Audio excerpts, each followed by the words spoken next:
welcome back, friends and adventurers, to Misty Mountain Streaming. Everybody can hear everybody. Hello! Hello! Hey, what's up? Wasn't that cool? We just got to see a logo. We have a logo now. We're getting bigger and better and badder and better and badder in that way. It's me, the D&D wannabe. My name is Rob, back to run stuff for you again with our returning cast of previously recorded characters and crewmates here. I think Tyler is the only one that's done live so far on the channel. I mean, you've done everything on the channel, let's be honest. You've done it all. Yep. We are going to kick off with thank yous for people who have joined since the last stream, which was Friday. And this is the quickest I will ever get through this part, I think. Thank you, Beckna, for the follow yesterday. Not to be confused with... That's a friend of mine! Not to be confused with Vecna, I'm pretty sure. That's why it's the pun. Her name is Okay. Becca, but we all changed our names once to be derivatives of Vecna, so she's Beckna. Oh, and just this minute, Is that the Becca I met? Amphitrainer. Yes! Hello, Becca. Oh, let me turn down the jams here for us. We love a Becca. We love a good Becca. Everyone in the chat, please do let us know how things are going, how things are sounding, how people are looking, and if I've missed anything in the overlay. Thank you, Banjo Bravo, gifting a tier sub to that dude Daniel, who is our consistent Twitch clip contest winner. We'll start talking about that in a second. And to Professor Diggsy, who is the godfather. If anyone has been listening to Bardic Twinspiration, you will know who the godfather is. Robin Taylor, thank you for joining us. I love it when people use my little emotes, guys. That little chibi version of Rob. I love it. I only just discovered those. They're so cute. I'm gonna try Never and got get a compliment for using them. Never. Not once.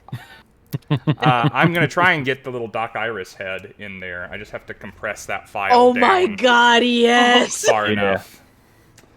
Should We'll that use it just be whenever the we need to censor censorship ourselves. doc? Yes. Join for Discord. Everything looks good. Great. Nautical Light Bulb. So many emojis. Since you're not Steve, I will thank you for using them. Banjo Bravo in the chat asks, who doesn't have inspiration? Oh, I forget where that is on D&D Beyond. I do It's in have the it. same place. I Don't don't remember who remember. gave it to me, but I think someone gave it to me. I also feel like you have it. I And think I cannot used substantiate mine. it whatsoever. So what I'm I don't hearing remember. is Jane cannot confirm that she has it. No, wait, I do have inspiration because of Phoebe's bell. I have Okay, inspiration. there you go. Oh, that's there you right. That's right. From My the little ghost. mouse. Olive Branch 13, thank you for the follow. And thank you very much, Banjo, for the gifted subs. Man, I appreciate you. I love what you do. I was recently going through your TikToks, watching you get chased around in Five Nights at Freddy's, and basically sexually harassing them as they chased you around. That was odd, but I enjoyed it. Rando inspiration for someone who doesn't have it. First person to say they don't have it gets inspiration from Banjo. Let's see. Things to go over. The D&D Beyond overlay is not going to be on the stream this time. I tried to activate it. Maybe it will show up and start working randomly, but the extension on Twitch does not believe that I'm logged into D&D Beyond when I am. I tried uninstalling it, reinstalling it, logging out of everything, logging back into everything. I thought it would be cool for us to use it, and I still think it would be cool, but it's not working right now. Weird. So yeah, that's a thing. Let's see. Other things. While I am looking through my list, can we live? Live? Yeah, can we live go around the table again and introduce ourselves and say hello? Let's start with KJ, because I don't think I've ever started with KJ yet. Yeah. Oh man. Hi everybody. I'm Kayjora Cosplay. I'm a little bit new to D&D. For this session, I am playing a druid. A little bit young, a little bit awkward, so should be a fun time. I also do cosplay on the other side of the interwebs. So if you ever are looking for fun cosplay builds, check me out. There's another side to the internet? There is many sides to the internet. Ooh. The All right. dark side of Much the like a dodecahedron. Many sides. I will have to do a little research while Crash introduces herself. Ooh, hi! So I am Crash Candy Cosplay, and as the name would suggest, I am a cosplayer. So that's pretty much how I started getting into like nerdy fantasy stuff and D&D. And in this campaign, I play also a drow, but he is a cleric and a snooty, morally ambiguous French man. And it's really fun. Awesome. I guess that's it. I appreciate you not making me go back into the edits this time and slap a cartoon character's face over your wall art. Yeah. If anyone asks, this is just a flower or a male presenting nipple, whichever you would prefer. A delicate flower. If you will. It was before we started recording the other day, but before we got onto Jackbox, which our Jackbox stream is still on VOD here on Twitch, and it will be available on the YouTube channel later. Oh, Wasteland Girl, I'm glad you're here. I actually have a chat ready to go to click for you. Stick around, hang on. Jane said that I looked like what she imagined a classic medieval knight would look like. Am I wrong? And I would just like to say I'm going to be writing that compliment for years. I mean, to be fair, that also goes along to Steven, because you guys do look similar. But, like, core memory. Steven's vibe is more like arcane bookkeeper kind of guy. Is it because I wear the glasses? I think it's just because of the glasses, because otherwise you guys are just the same person. Suddenly, he has no sense of identity whatsoever. Oh my god, Rob! How'd you do that? How'd you lose all No, that Rob's weight? definitely the knight who goes into the bookshop. Specifically to stab books. Like a Pumat Soul situation. Like, you think it's the same guy. He's just dressing up differently every time you see Hey him. there. Until Awesome. you see them in the same room. Let's transition to Tyler. Hi, Tyler. Hello again. Hi, Tyler. Hi. Hi. And I think, to start this before I tell you anything about myself, I think it was Irish Mac. Last game when I was yellow who asked where the littles are, so you get a little. Yeah. Baby Mac. Little butterfly kisses from Thank the you. go. More like trying to pull my eyelash off, because that's who she is. Atta Yeah, girl, yeah. Pull out your she's a weave if you panda. had one. Oh yeah, She will. for sure. Just I'm Cheesecake Panda. I do cosplay. I have tutorials on how to do cosplay. I have patterns up. And yeah, I play Buy a the lot of patterns. D&D. Do it. They're a lifesaver. There's more coming if I ever stop being lazy. So, and I'm playing Luka, who is also a drow wizard for this, and you can see his hat is creeping in the background, just right there. Boy. Tyler is a recklessly industrious person, and you invite her to play D&D, and all of a sudden all the characters in the game are getting drawn multiple times in different art styles, and the cosplay comes out, and she starts making hats and stuff, and goodness, I don't know where I find the time to run this game some days, and yet you find all this extra time. It's like that meme, just like, oh, what do you want to play in this one D&D game? I have like 4 other sessions going. Yes, all of them. Yes, like. When do I move in? All right, and saving the medieval bookkeeper for last, Stiffen. Hey everyone, if you haven't met me yet, my name is Steven. I'm Rob's twin brother. I am the co-host of our podcast that we put out every other Saturday called Bardic Twinspiration, where we talk about D&D philosophy and ways to make your game better, and sometimes argue about things. Thank you. As I'm in our Shep most for the recent follow. episode. I'm Shep. I think the crew of the Normandy was looking for you. You should probably get back to them.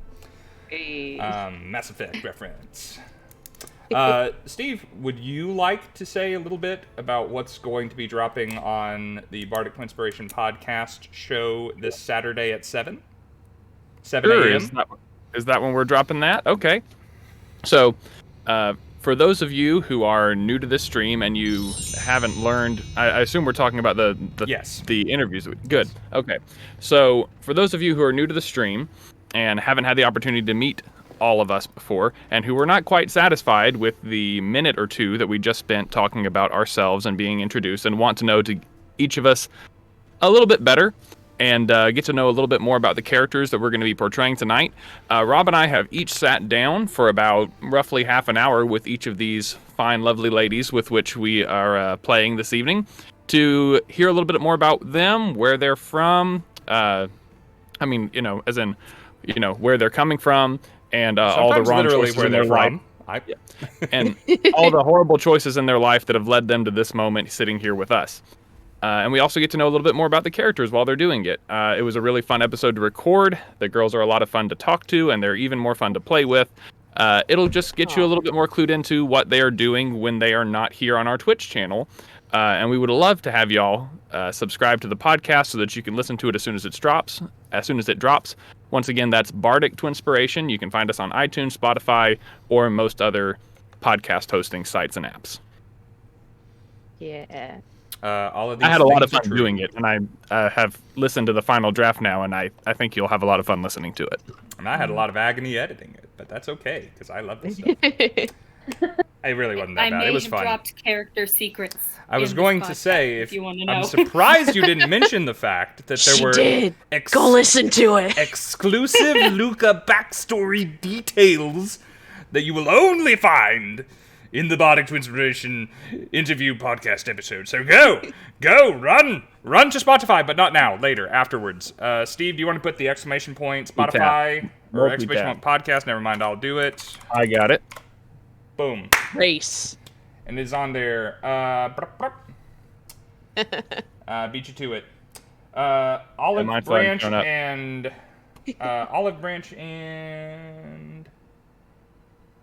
you already saw it. I was going to say hello. That someone was saying hey to you specifically, Kay, but you already said hey. My friends. Your friends. It must be nice to have friends. I've heard of friends. I only have a few. That's what pets are for, right? Yes. I have 2 of those. Exactly. Okay. Pets are just friends who can't talk back.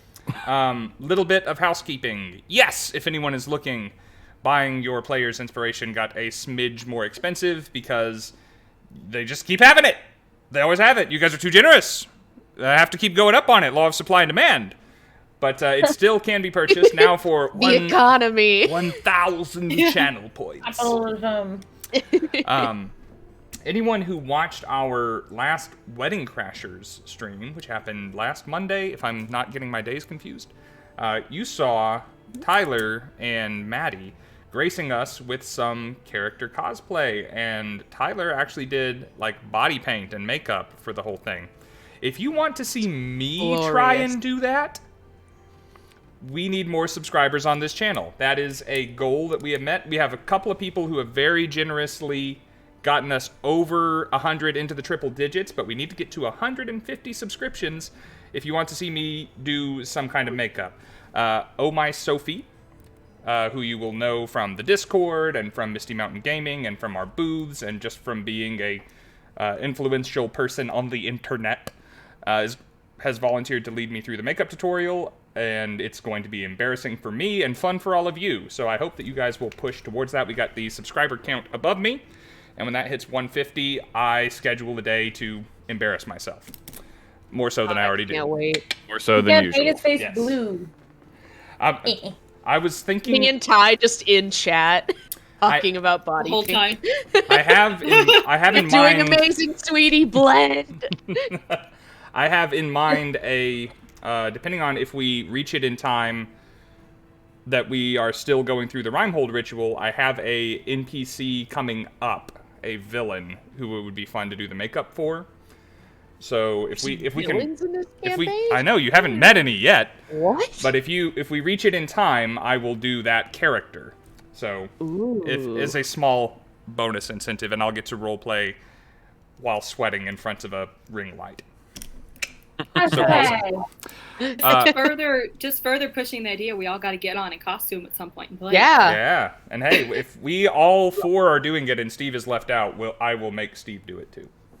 Hey, if it helps, Just put the me and sticker Steve of both Dane's have face. to be the opposite gender. There you go. So Yeah. it's gonna be interesting. I have stuffing his shirt. I have no shame, but I also have no stuff to like dress up in. So that got K apparently. I will attempt it. I'll get the shirt Suki. part. Maybe I'll get Suki Go to back do to a the- to help me get a VTuber thing, and I'll just do that. Yeah, instead. we just do VTubers of our characters. I have been talking about that, but it is money and That time. could be so funny. It I have may neither be of those something we things. do down the road for characters who are going to last a little longer than you guys. I need to talk to Suki for a lot of reasons. Um, Suki, show up. Next up, if you have no idea what's going on, or this is your first time joining us, hang around. It will start to make sense. I will give you a recap in a second, but if you want to watch the things that we have already played through, guess what? Misty Mountain Gaming has a YouTube channel, and the backlog of only 2 episodes that you have missed is there. Link is in the chat. Thank you, Nightbot, and you guys can go there at your convenience. Give us a subscribe over there. I would really appreciate that. Costs you nothing, helps me out. We just reached over 100 subscribers there as well. Twitch and YouTube are tied, so...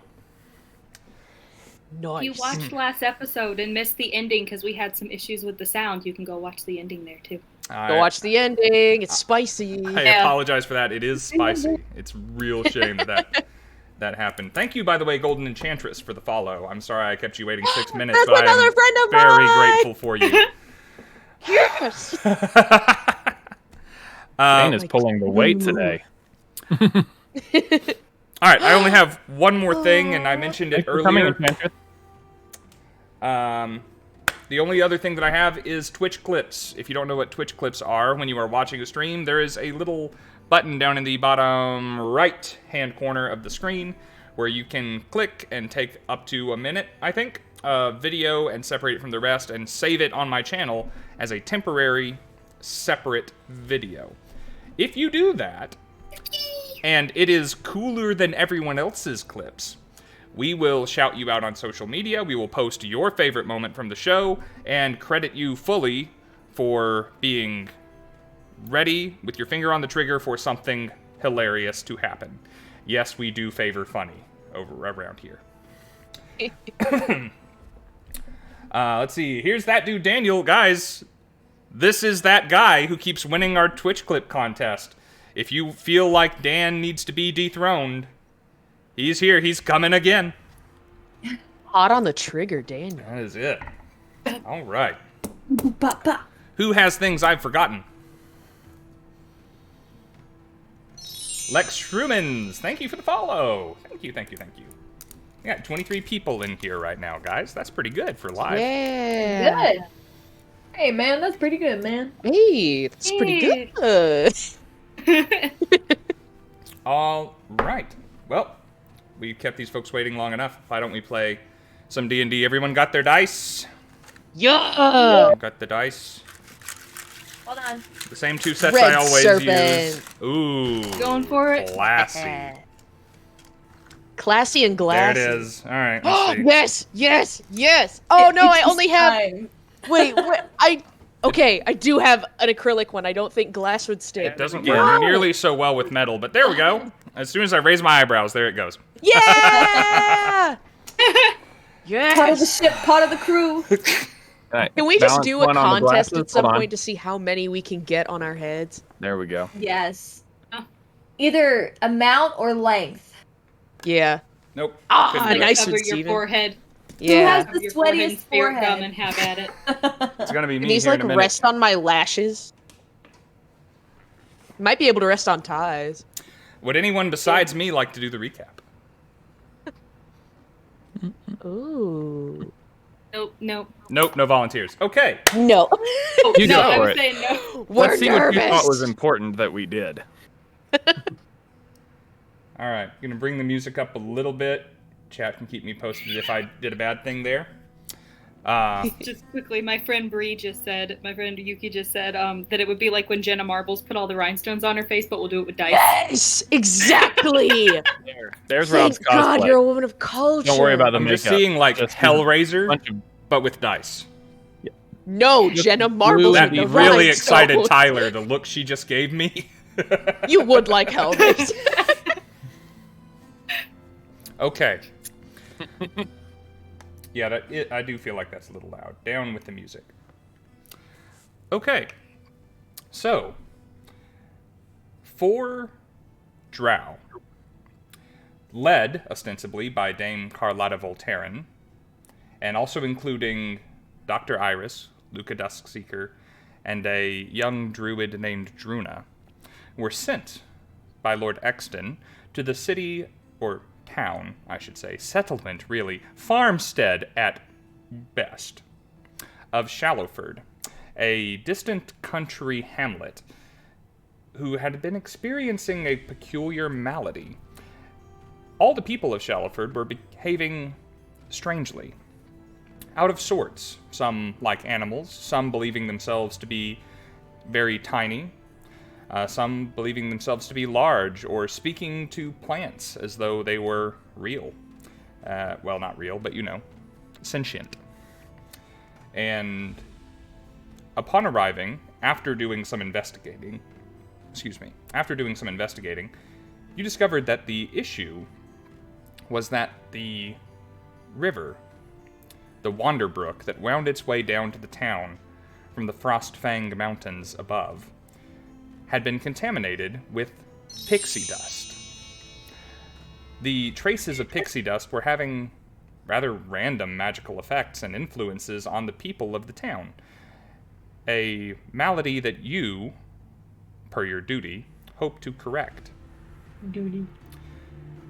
After some incidents at the Wishing Well Meadery that will not be forgotten, but perhaps best should, you all went followed the river towards the mountains, making your way into the forest. Wisely, you thought, you decided to make camp just inside the tree line, where you could still see out into the hillsides beyond, and yet were covered from prying eyes of anyone without. You all took watches through the night to make sure that you and your companions were safe. And over the course of the evening, it seems that the wood has shifted around you.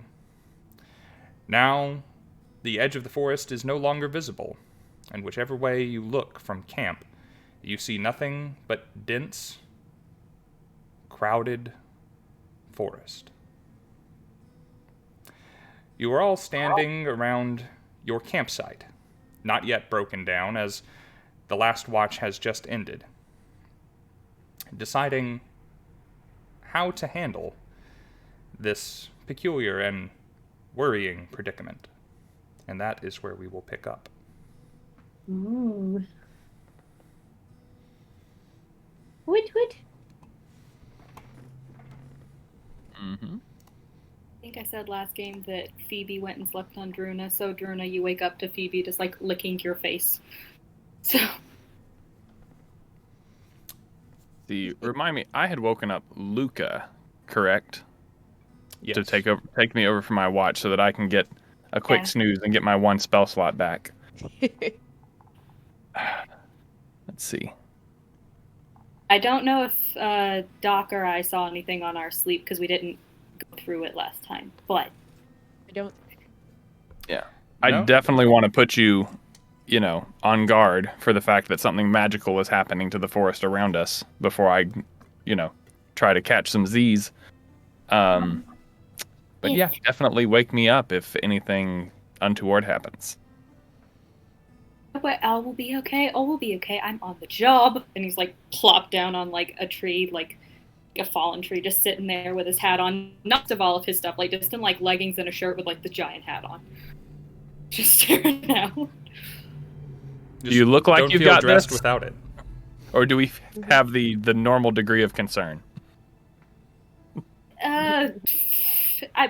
Is Dame ever not concerned when he's doing something? So No, you know what? Dame has a lot of faith in Luka. She just, just questions the methods, perhaps. Oh, if you say you've got this. I've got it. It's all gonna be okay. Go get some sleep. Mom, is that what we're supposed to call you?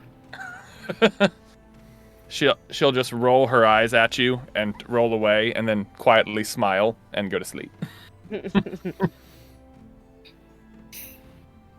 Ain't y'all adorable? All right. I would like Luka, as the currently only person awake, to make a perception check to represent your awareness throughout your watch. See what my perception is. I'm sure it's awesome.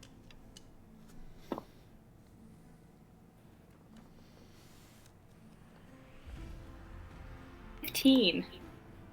Say that again. 15. 15. Need to turn my headset up just a little bit. All right. As you are keeping watch, you kind of huddle your blanket around you, and I don't know, you try and stay warm best as you can. And it is a little chilly up here as you're making your way closer to the mountains. The wind whistling through the trees creates some odd sounds that you may or may not enjoy, depending on your frame of mind. But in the whistling, you think you hear voices, and not that far off. You can't make out what they're saying. They're quiet and a little departed from you, and there is the sound of Phoebe chittering and snoring. But voices nonetheless.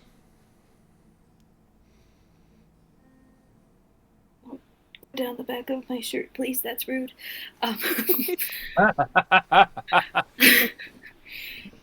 Okay. I guess that's what happens on my watch, and I think Doc was supposed to be next because we were gonna let Druna to sleep for the night. Think so. Yeah. Yeah. Yeah, you wake up very much like when a child is like waking up a parent. Just, hey, it's your turn to watch. Yeah. Gently, like I'll poking. I'll kind of.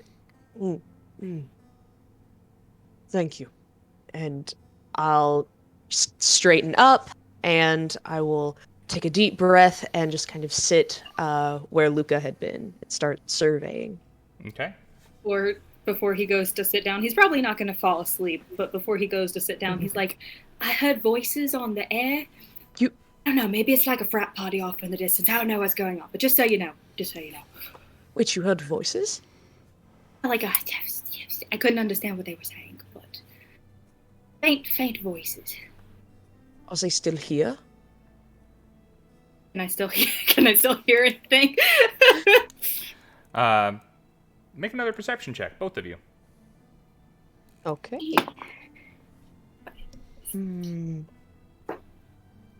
Okay. 18. 17. Hey! All right. Yes, you both hear voices. They're not coming from where they were before, at least not where you think they were coming from before, Luka, but you hear voices, a conversation almost happening not that far away from your camp, out in the darkness between the trees. Maybe they're doing like a walk and talk, because I could have sworn they were over there, and now they're over there.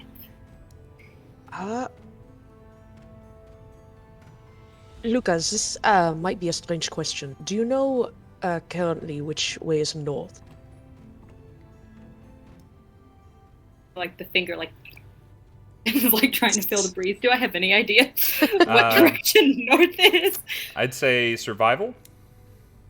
Survival. Oh gosh. Ooh. It's a simple survival check, but some survival, especially Boy when Scout you check. so you can't see the stars from here. So you'd basically, yeah. So I'll preface this by saying my survival is a +1, and I rolled 5. Okay. Nice. Yeah. You are welcome to be as confident as you wish, but in your heart, you really don't know.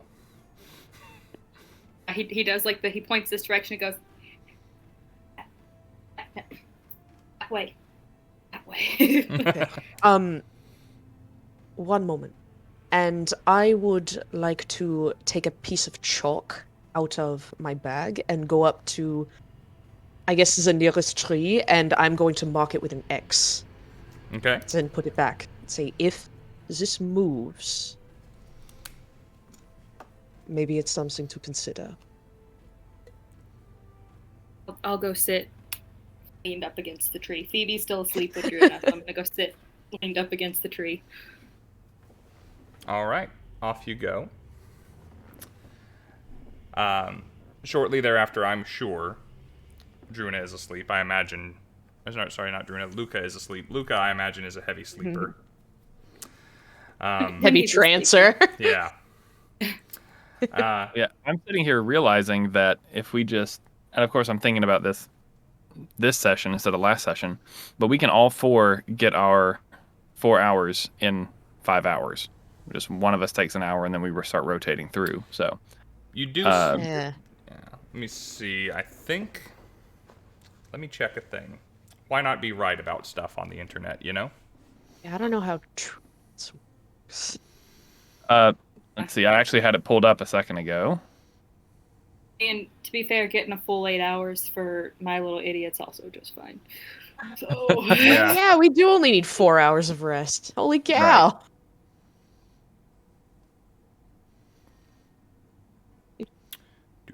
And just as we don't need to sleep, we remain semi-conscious for 4 hours a day. Luka's definitely We can not control our semi-conscious, he's fully out. dreams. That's rad. There you go. Ooh. Something to remember for the future. All right, though. So you're all getting very brief stints on watch, then. We will say. Well, Druna's getting a full sleep. Yep. She knows she doesn't need it, but boy, does she want it. Oh boy, desire it. Oh boy, 3 a.m. So, Doc, what do Yes. you do to amuse yourself on watch, or are you completely vigilant at all times?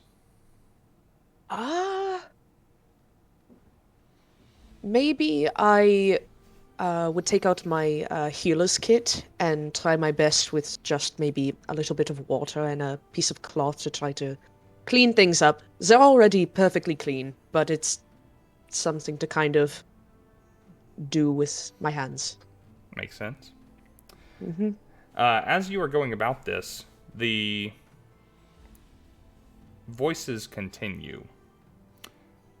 Sometimes they're a little closer, sometimes a little farther away, sometimes on your right, sometimes behind you. And it's good that you have something kind of to distract yourself, because it's a little bit unsettling. And it seems to you that when you're never looking straight at it, a light will appear off in the distance between the trees. But by the time you turn to get a better look, it's gone. Huh. Not like orange, flickering torchlight, but a steady glow. May I cast dancing lights? You may. Attempt to, just a little one, like only about this big, and let it float along, perhaps where I saw it in my peripheral. Sure. Dancing lights create several little motes of light, and you can waft them together or separately in different directions. I'll say I'll divide them up between, I'll keep one little mote between every member of the group. Maybe keep it next to their head. Mm-hmm. And just as a little guidance, and I'll send the remaining one after the rogue one. Okay. You fling it off in a direction, and immediately the darkness of the wood is illuminated. Even relying on dark vision, it gives you an opportunity to perceive color and to see things clearly that were kind of obscured and hazy before. And you push it out into the trees a little bit and let it have a look around and waft it back and forth. And you see nothing. When you do this, though, the voices do stop. And the silence is palpable now. The wind has stopped moving through the trees, and there are no evening birds or the sounds of crickets or cicadas, just an eerie hush. Ooh. Noticed. I would like you, as you are doing this, to... Let's call this... make a d20 roll and add your spellcasting modifier. Okay. I suppose your spell attack bonus is really what I mean. Your modifier and your proficiency. Fair. Dirty 20. You've cast this spell before. I mean, this is Drow 101. Don't you get this as a racial trait? Yes. Yeah. Like, every time you cast this spell, it is the same. It is the same spell every time. Very predictable, very controlled, very precise.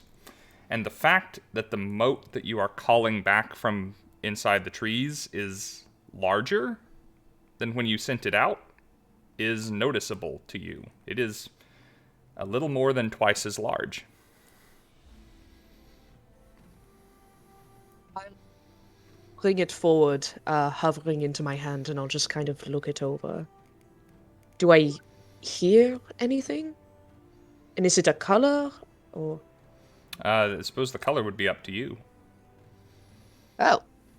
Violet. Violet. Okay.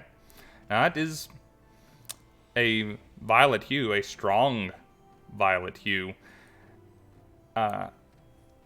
Then, when it comes this close, you do notice that the light is distinct from your light. There is a second light, mimicking the color, much larger, trying to follow its movements as best it can. Almost trying to hide itself in your light, or disguise itself as your light. I'll instinctively maybe touch the embroidery on my shirt for a moment, but hold the mote of light in front of me and say, "Hello, little one." Just kind of look it over. Maybe move it and see if it follows. Okay. You think it almost hesitates when you speak to it, and then hurries to keep up with the light that you move.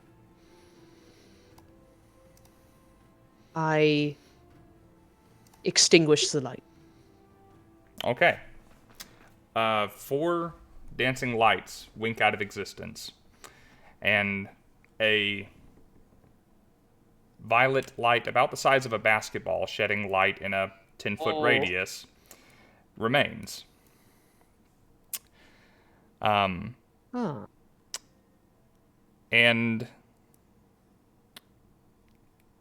then shines very brightly in an instant, almost like a flashbang grenade. Let's see. What's Doc's armor class? 16. Doc, the only person to get hurt so far in this campaign. Aw, man! Oh no!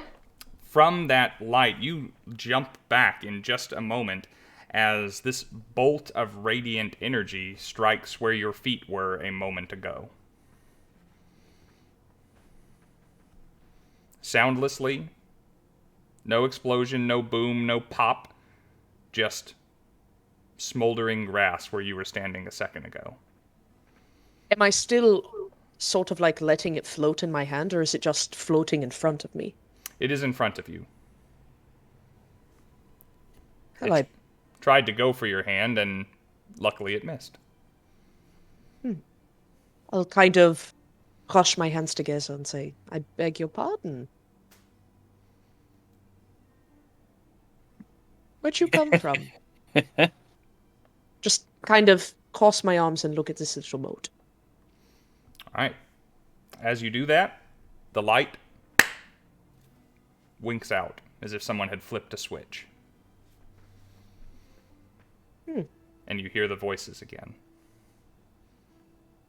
One quite close, and others not very far away. I would like to... Quiet. Huh?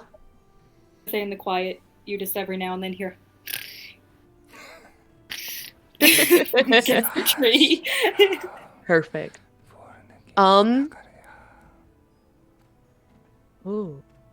I would like to cast See Invisibility. Okay, you cast a spell. Make sure you mark it off somewhere. Mm-hmm. And you become aware. They're not exactly hiding. Because invisibility is hiding, so why would they hide?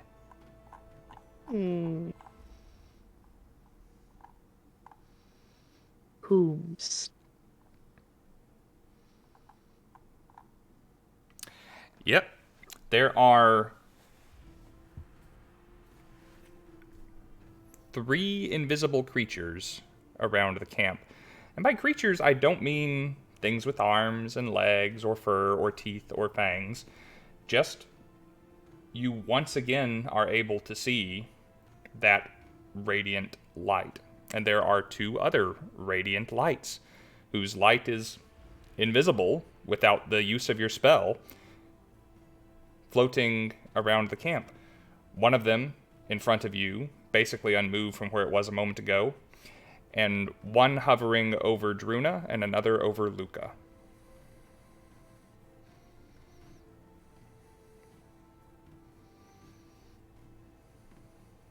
Does this moat that was in front of me before seem like it's following me, or getting any closer, or just floating? It's kind of backing off, as a matter of fact. I'll move over to where Druna and Luka are, and I'll start kind of swatting my hands. Not aggressively, but start saying, go on, back to where you came from. No need.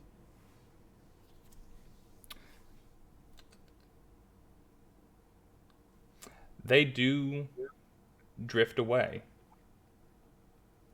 And they kind of bob up and down and back and forth, and they kind of congregate.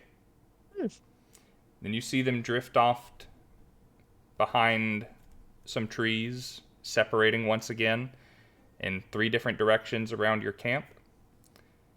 And they scoot behind some foliage. You still see the light emanating from them, but they are trying to hide themselves now that they can be seen. I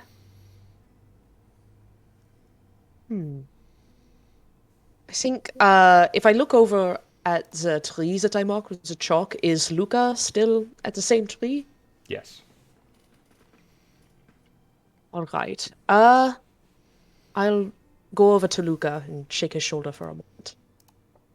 Luka. Says... What? Would you mind... Morning yet? No. Would you mind just keeping watch for another moment? There's something invisible there that I'd like to investigate. Yeah. He just his glasses up and is wrapping himself in the blanket that he's always with. I do anything. Go ahead and do your thing for right now. Sure. It shouldn't take long. Just keep an eye in case something happens to me. And Position in a way that I see every the sleeves and I will turn around and go back to where I saw the lights floating. Okay, Behind the trees. They did separate, so you're choosing one to walk toward. Ooh, middle. Okay, that's fine. I'm not asking you to pick. I'm just saying that you are not going towards three lights. You are going towards one. Okay.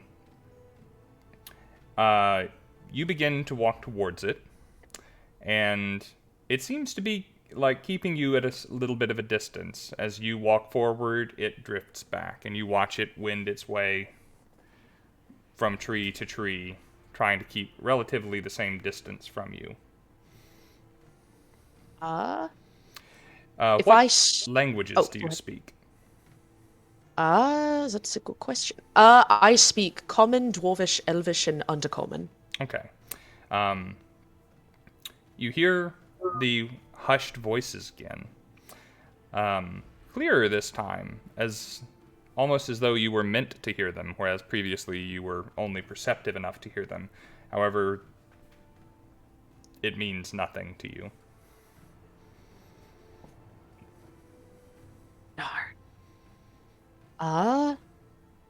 Can I tell exactly which directions are coming from at this point? The one that you are pursuing. Does it sound masculine or feminine? Not especially. If I start pursuing it a little bit more quickly and then stop, is it following my movements? Now you are following its movements.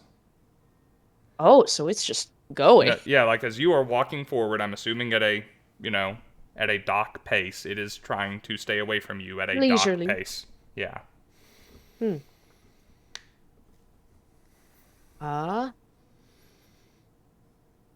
What if can I see, after following this one, are the other ones moving farther away in their directions? Or can I even see the others anymore? You look back and you imagine that you probably left them in your dust as you began to move away from the camp. But no. Both of them are between you and the camp now.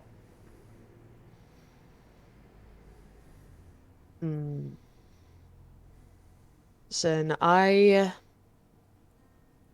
am going to turn around and simply walk back to camp. Okay. How long does see invisibility last? I think like an hour. Yeah, an hour. Okay.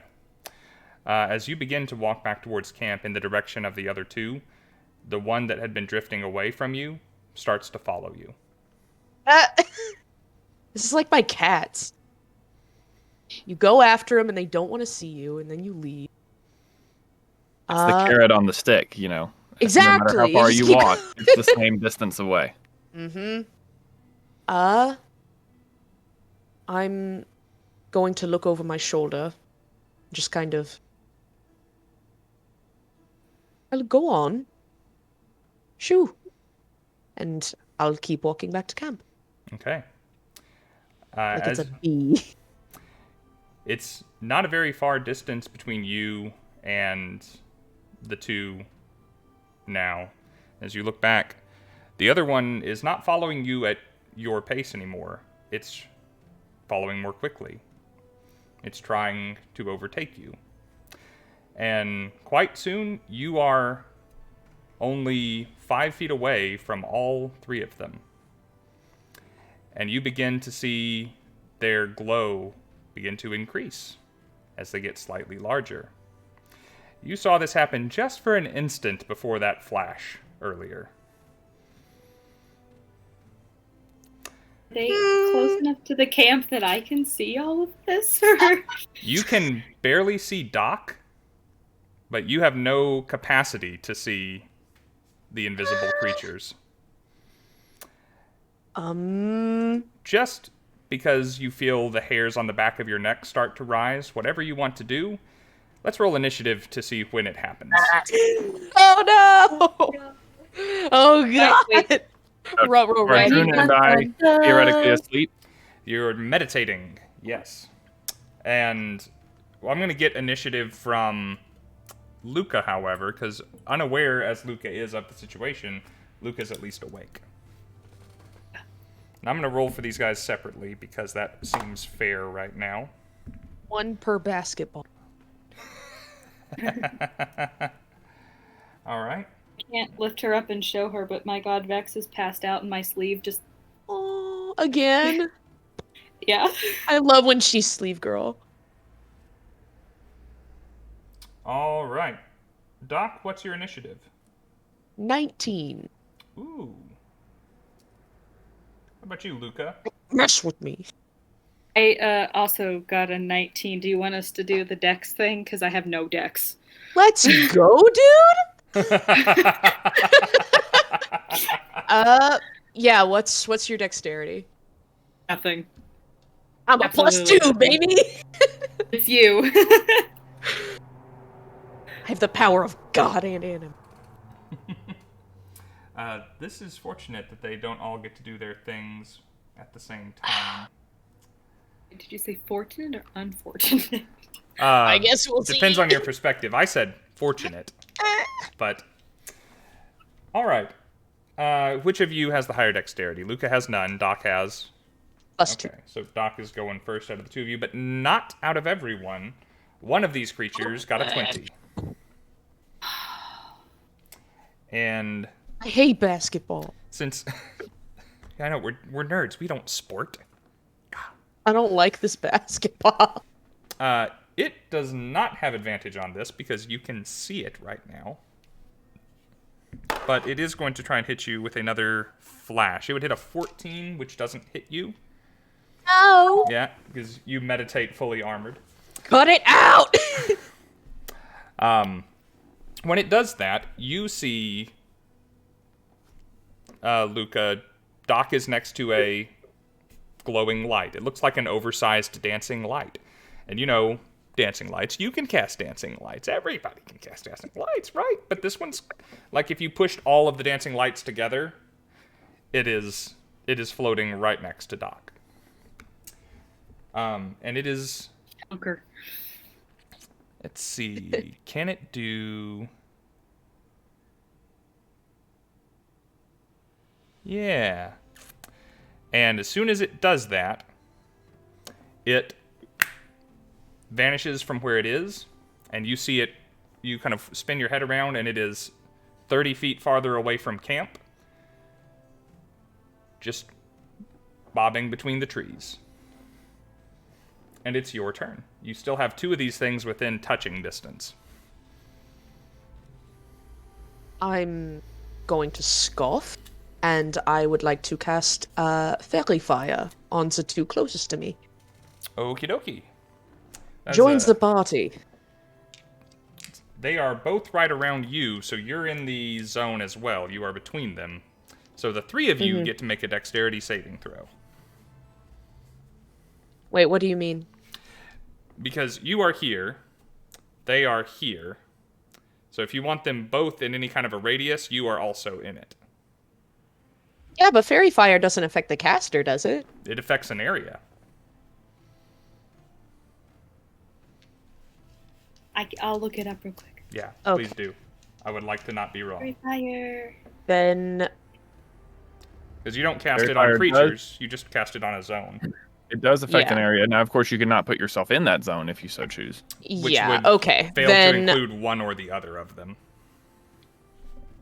well, if we're like in a triangle, right? You're in a line. I guess you could move. Oh. Yeah, then I'll move with Theater of the Mind because I don't know where we are. I'm gonna move maybe like 15 feet That away, works. and then cast it over their little bubble. That makes perfect Yeah. sense. I'm going to op attack you twice, though. I didn't know they were close to me though. I can't see a map. I said they were within 5 feet of you. They are within touching distance. I remember saying that. Well, here's what you can do. It's a 20-foot cube. Take one step to the side. You leave no one's range, and you can cast it so that it ends on the space that you were at and catch both of them. That is a thing. And I'm doing that. There we you, go. Dame. Doc has the plan. Yeah, that was all me, baby. All right, so I'm making 2 dexterity saving throws. What is your DC? 12. 12. Bet you can't beat that. Well, I threw a no. die on the ground. I don't have a lot of rolling room with a keyboard and monitors in front of me. But that is going to be a 14 and a 23. Guess that works. But you fling the spell into the air, and Luka, as you know, Drow know, the only reason you use fairy fire is to give yourself advantage on attacking things that are in the area, and if it doesn't look like there's anything in the area, it's because you can't see that thing and you're trying to make it visible. So, while you haven't made invisible things visible to others, Luka is intelligent enough to know why that spell would be cast. All right. At the end of my turn, then, I will call out to Druna and Dame. We've got company. Okay. End it. That is a shout. Let's see. While you are meditating and dreaming and whatnot, And a shout. just roll me a d20, Druna and Dame, please. Okay. Ooh. Got a Flat D20. Yep. 18. 18's 4. good enough. 4 is not quite. Druna's still asleep? Druna's still asleep. I wanted you to roll above an 8.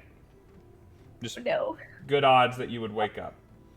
And it will get You say. easier as time goes on, or someone can use their action to wake you. This is what happens when Druna has no cranberry juice. Druna! All right. Do you have an enormous tentacle in your lap? Sorry, I just have to ask that. I do. That's awesome. Dame, It's will you go very ahead and roll initiative for me, please? Me entire in combat mode. Feeling I'm going to wish I had used the 18 on that. Okay.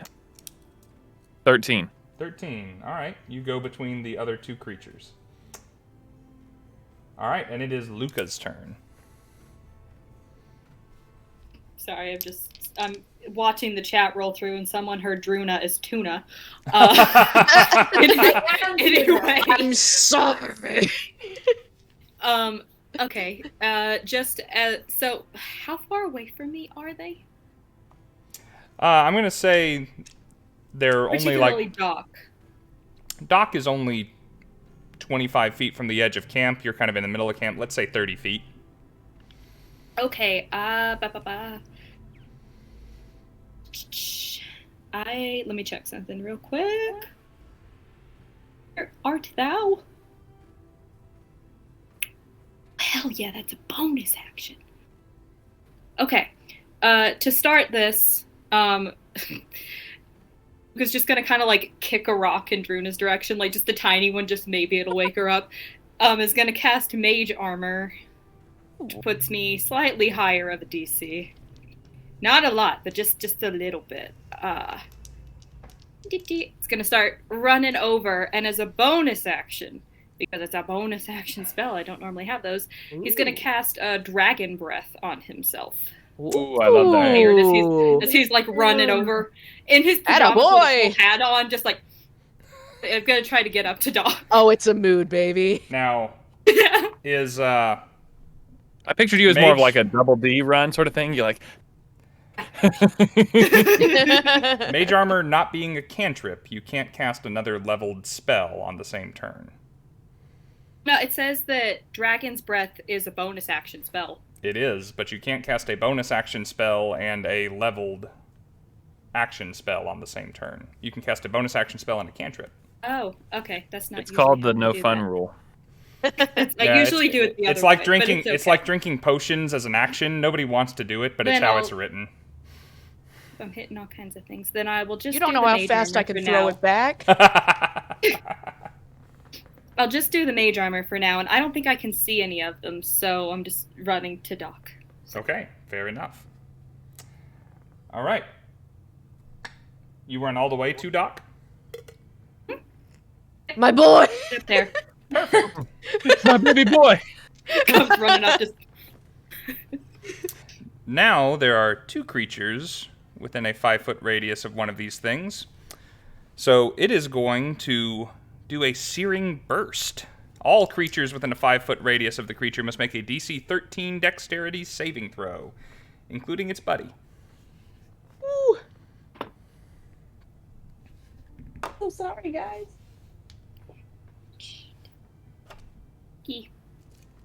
Let me know how it goes. 17 is enough for sure. Dirty 20. Dirty 20 is enough for sure. All right, you guys are going to take half as much. Ah. The other thing passed, it's also going to take half as much.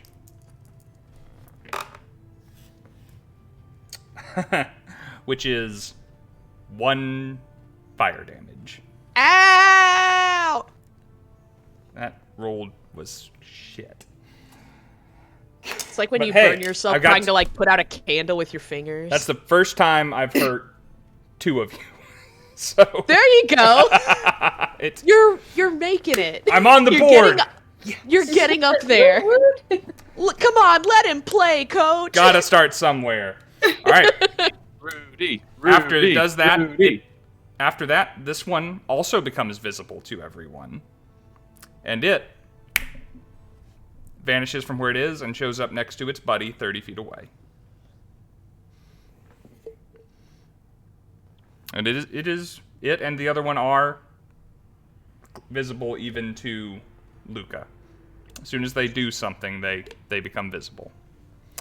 Okay. It is now Dame's turn. All right. So, having heard the shout, she's going to go ahead and pop up, semi-conscious or whatever. Dame's always ready to go. Last session I mentioned she sleeps leaned up against her warhammer, so she's just going to go ahead and pick that thing up and two-hand it. Something is wrong. No time to grab your shield. You said that these little lights have showed up, and they popped up 30 feet away from where they were. Is that further away from me or closer to me? Definitely further away. Is there anything I can see within 60 feet?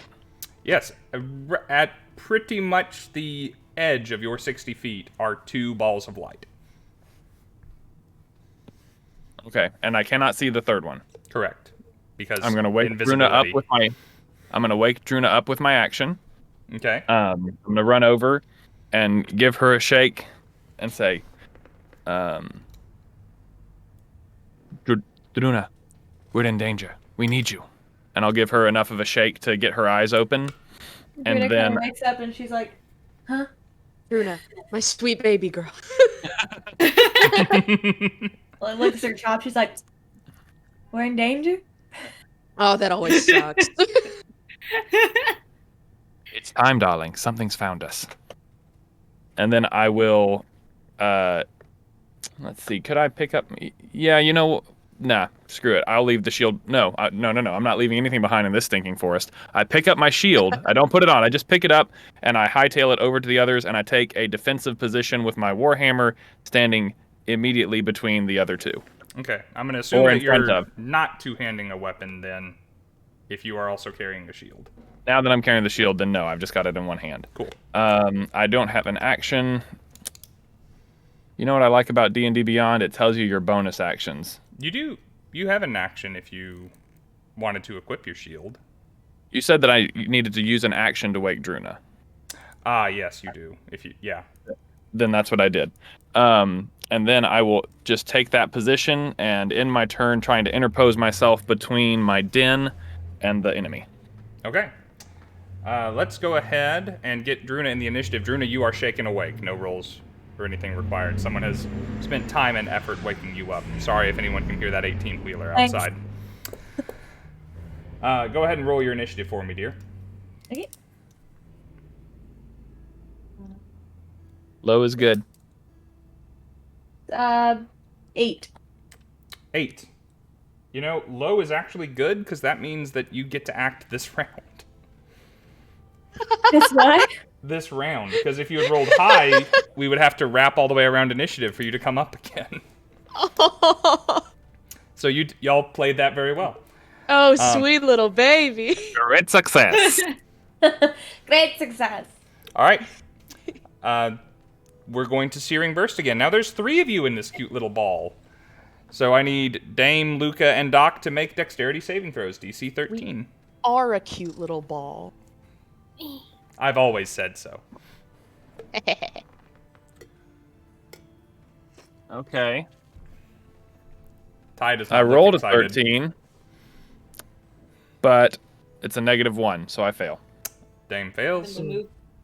I got a 12. 12. I got a 14. So. 14 Roll another succeeds. 1 for me, bro. Ah, dang it! I didn't know if I should use my inspiration or not. I debated it, but I don't want to jump the gun. Last time it only did 1 damage. How bad could it be? All right. Luka, this time... 24, boy! Luka, this time you take 3 damage. Okay. The other 2 of you take 7. Emotional damage! And then, just like its friends, it is 30 feet away, right next to them. Heck yeah. Oh, they're clumping up. Yeah, they are clumping up. Someone should do something about that. And maybe it's Druna. Druna, it's your turn. You wake up. A point of order, real quick. Is that an attack? It is a spell-like ability. Just making sure.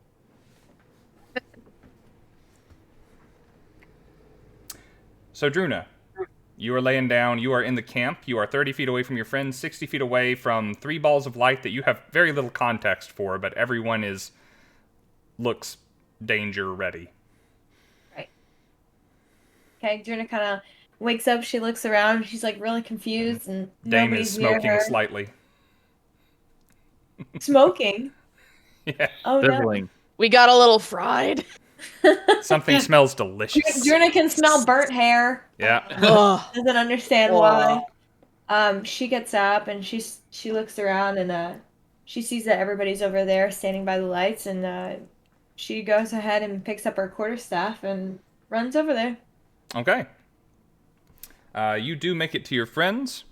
You have your quarterstaff and whatnot, and yep, we're good. That brings us to. I keep wanting to. I have them written down with their creature type, and y'all don't know what the creature type is, so I keep I keep having to stop myself saying things. Out of game, I have an idea, but I think I You won't say freaking it. love this thing. You, Noel, this is a. I'll put it this way: when I wanted to write down this adventure, I can't use anything that's copyrighted, so I made something very similar to something else. I think I know. That works differently. I noticed this attack was new. Yes, this attack is new. Lots of things about this are new. Teleporting is new, for instance. So, the first one becomes invisible. To 3 of you, 1 light winks out. To Doc, 1 light is still... All 3 are still there, but you can tell... You know, I think you know when you're seeing invisibility and when you're just seeing visibility. Probably. It then... I wonder what that would look like. It moves. It retreats. Farther away. It floats back. You watch it pop into one side of a tree and pop out on the other side. And then it is your turn to do something. Ooh. Then after taking that damage, I'm going to go sort of back to back to back with everyone else, and pretty much. And I'm going to say, Luka, one of them disappeared over that way, and I would like to grasp the embroidery of my collar, and I'm going to channel divinity. Ooh. And I cast Twilight Sanctuary on our pod. This is the first time this thing's getting used, and while Rob knows some things about Twilight Clerics, why don't you tell everyone some things about Twilight Clerics? Woo! I haven't gotten to do this! I know the bet. So, as an action, I present my holy symbol, and a sphere of twilight emanates from me. The sphere is centered on me and has a 30-foot radius filled with dim light. So now, at least everyone can kind of see inside the forest. It moves with me, lasts for a minute, until I am incapacitated or die. And all you all know at this point is that while inside the sphere, you feel invigorated and stronger. Strong. You'll have to see what happens eventually. Oh boy. But Oh, brother. you see, I am quite glowy at the moment. I'll say my hair, while white, looks a little bit unnaturally white at the moment. It's like someone braided some glow sticks into you. Yeah. Like the 90s tinsel. Yeah. You're Like just those catching the bad wigs. moonlight somehow Yeah. Those beneath the bad trees. pigtails that were just like pom-poms. Yeah. Dancing in the dark in the pale moonlight. Have you ever danced Y'all with the seen devil the in vine with pale that moonlight? chicken? Duck's Well, the they chicken. My God. Okay. That That's happens my turn. exactly as you say it happens. And then it goes to Luka, feeling strangely invigorated and enjoying Doc's general presence. Okay. Everywhere you go is a Twilight Sanctuary, Doc. How big did you say the cube, the dome was Shucks. around us? How big is our Twilight Dome? It 30-foot radius? is 30-foot radius, so 60 feet.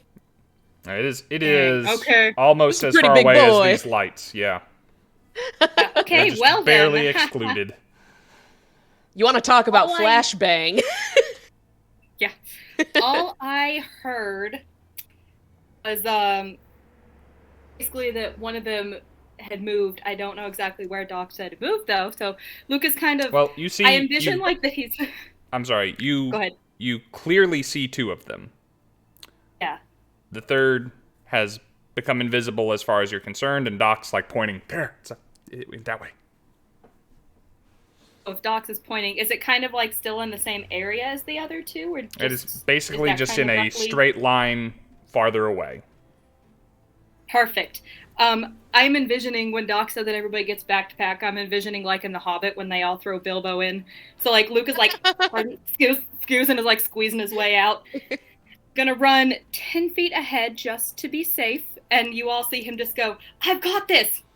And he casts Shatter, which is a 60-foot radius. Woo! 60 foot straight. I think Yeah! Let me look that one up.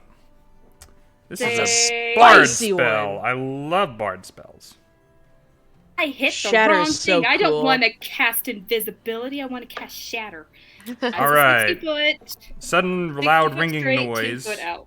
Each creature in a 10-foot radius sphere centered on a point 60 feet away must make a Constitution saving throw. Okay, so you can cast it up to It 60 has feet to be- away, but the effect is a 10-foot radius sphere Yeah, I'm gonna try to like drop it on the two lights on the group that I of can two. see. Perfect. The spell Um, save is a 14. Constitution is not what these guys bring to the party. They are effectively incorporeal. Heck yeah! So they'll like just throw out their back and everything will be done. I mean, possibly. Let's see. Mark that I cast that. Okay. One of them rolled an 18, so it's doing okay. Okay. The other one rolled an 11 with a +0, Hey! so it is going to fail. And I think even on a success with a second level spell, I'm taking some damage anyway. I think it's still a half damage. I gotta get out 3d8. Dang! Oh, we love D8s in the D8. household. While Luka is doing this, can I get languages from the rest of the party? I don't want to rob you of anything you know. I Why, have yeah. Elvish and Gnomish. Okay. Aw. Makes sense. Oh, yeah. I know. Does make sense. Yeah, our players. If you want to know why that but makes sense, you'll have to don't. go and listen to the interview that we have on our podcast. On Bardic Twinspiration. Bardic Twinspiration. Oh my. On Spotify. Dame, what do you know? Why, yes, I do know Sylvan. You know Sylvan. Okay. I know Sylvan. I came up top. Fancy. Threw that out there. I had to, Yeah. make I my know way with some Sylvan. topside elves for a little while before I found my crew. All right. Damn. She's awake. Hello. What's that damage? I Vex. rolled that damage pretty well. Because out of 3d8s, I rolled an 8, a 7, and a 3. So that's 18 points for 8 Okay. and 9 points halved. All right, and that's thunder damage. Thunder damage. Dang. You Put in the bitch. work, Luka. Creature. Oh yeah, Says here a Thunderstruck. creature. Thank you. I don't Thank know you. what these things are, so just to put it out, it says here a creature made of inorganic materials such as stone, crystal, metal has to make it disadvantaged saving throw, but I don't think that applies to any of them. These So. entities are. I mean, there is nothing hidden from Doc's eyes, and Doc can tell you that they are made of light. They're made of Light no is all there material. is. It's the- As you cast this, Like- Yeah, as he claps his hands, you just hear him go, "It's not personal, I promise." you all hear a hushed scream as one of the lights goes out. Oh no! Oh no! Whoa. Another Ooh.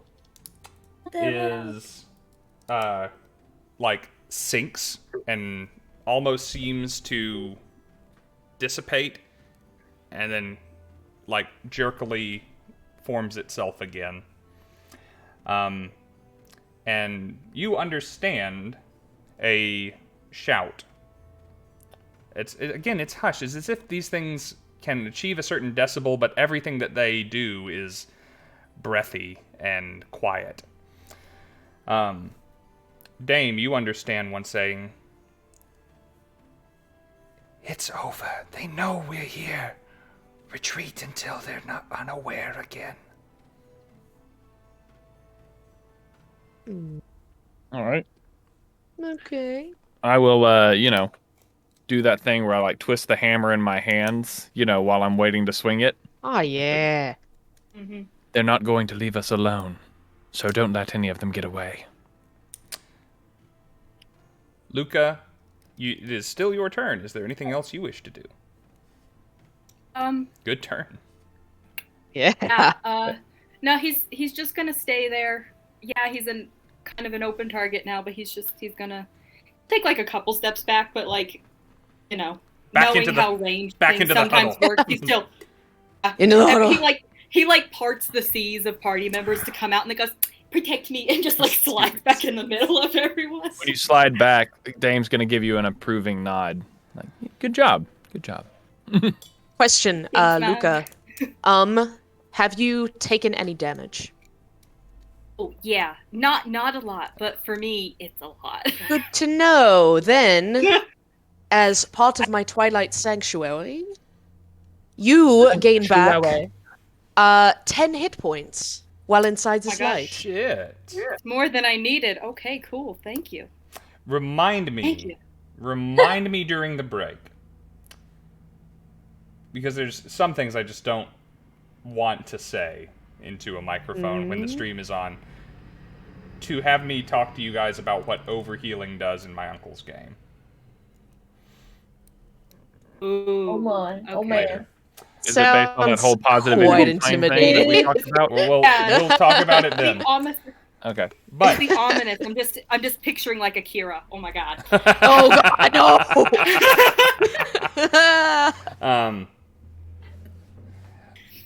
So, good job, Luka.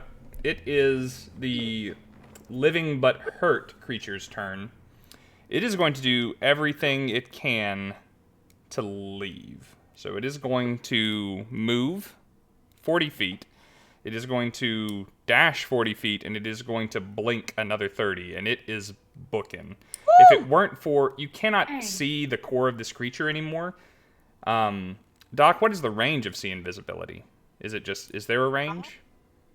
Good question. Let's see. Probably should have asked this earlier, but I will. Is it just anything you can see? Nope. Anything I can see. Cool. Oh, I can also see into the ethereal plane? Oh, What? wow, that's cool. Yo! Ethereal objects appear ghostly and translucent. I see dead people. Yo!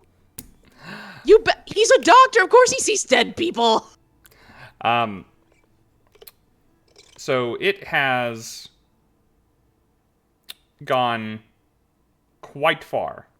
You can't see the core of this creature. You can see behind rows of trees. There's so much foliage between you and it now that you can just kind of see that there is a glow. What did I say? It was 30 feet away, so it is now 140 feet away. Modest. It is booking. Yeah. It is wounded and running. So that is all it cares to do, and it is Dame's turn. Okay. There's still one around. Yes. Can I see it? It is the invisible one, 60 feet away. Doc can see it. Doc can tell you where it's at. Okay. The other visible one's dead now. 60 feet away. Okay. Let me see how this spell works. I'm pretty sure it won't work unless I can't see it. Nope.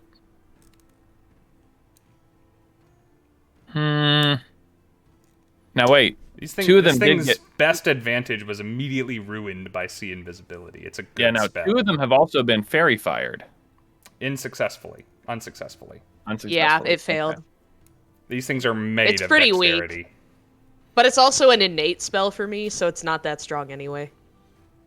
Okay, I will move up 30 feet. And I will ready an action to move further forward if any of the rest of my group does. Fair enough. Have you taken damage, Dame? I have taken 7 damage. Then instead, while next to me, you heal back 8 hit points. Nice. There you So I'm go. back up to full. Thank you. You are feeling just fine. I am. I thought this was going to have to be my thing in the party, but no, you got it. That is all for Dame's turn. There is now no creature number 3, so it is to Druna's turn. Okay. Druna kind of looks at Doc and, asks, like, where that one invisible beast is located. Can I see it? Yes, you get a detailed response from Doc. Then I'll point in that direction. Okay, thank you. So then Druna walks in that direction 30 feet. And she casts one of her cantrips and aims it directly in front of her, hopefully towards the invisible beast. Thunderclap. Yeah. Thunder All the clap. thunder damage, baby. There you go. Okay. Yeah. What do I need to Make do? some noise. We got Shatter and Thunderclap. So We're a subtle you have to party. make a Constitution saving throw or take 1d6 thunder damage. Constitution is not my strong suit. That's a 4. Woo! Get it, kids. Alright. Oops. Ah, damn. I dropped my thing. Hold on. Alright, I got a 4. Okay. It goes from whatever health it had to whatever health it had minus 4. Wow. Amazing. Groundbreaking. So, Let's see. sorry. It is possible for it to lose concentration on the invisibility. So, it does not. Oh. I crit it. Good stuff. You hear a scream, and the hushed scream again. The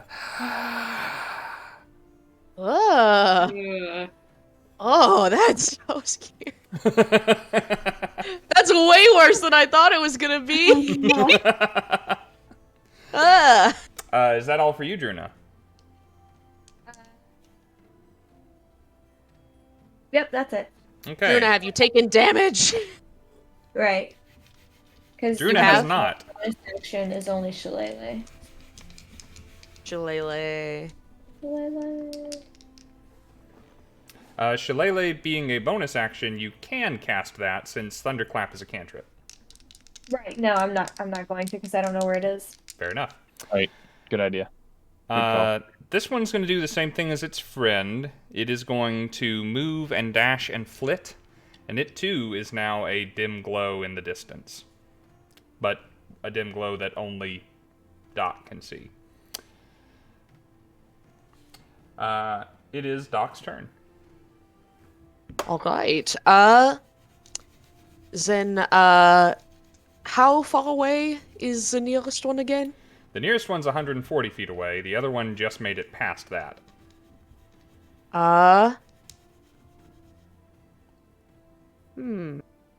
Then,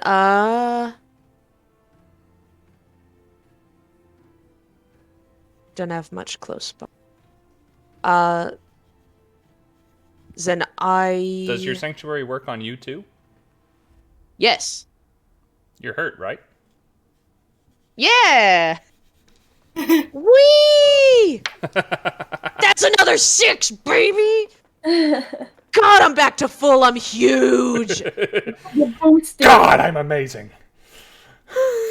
Got a hog on this, man. Then I don't do.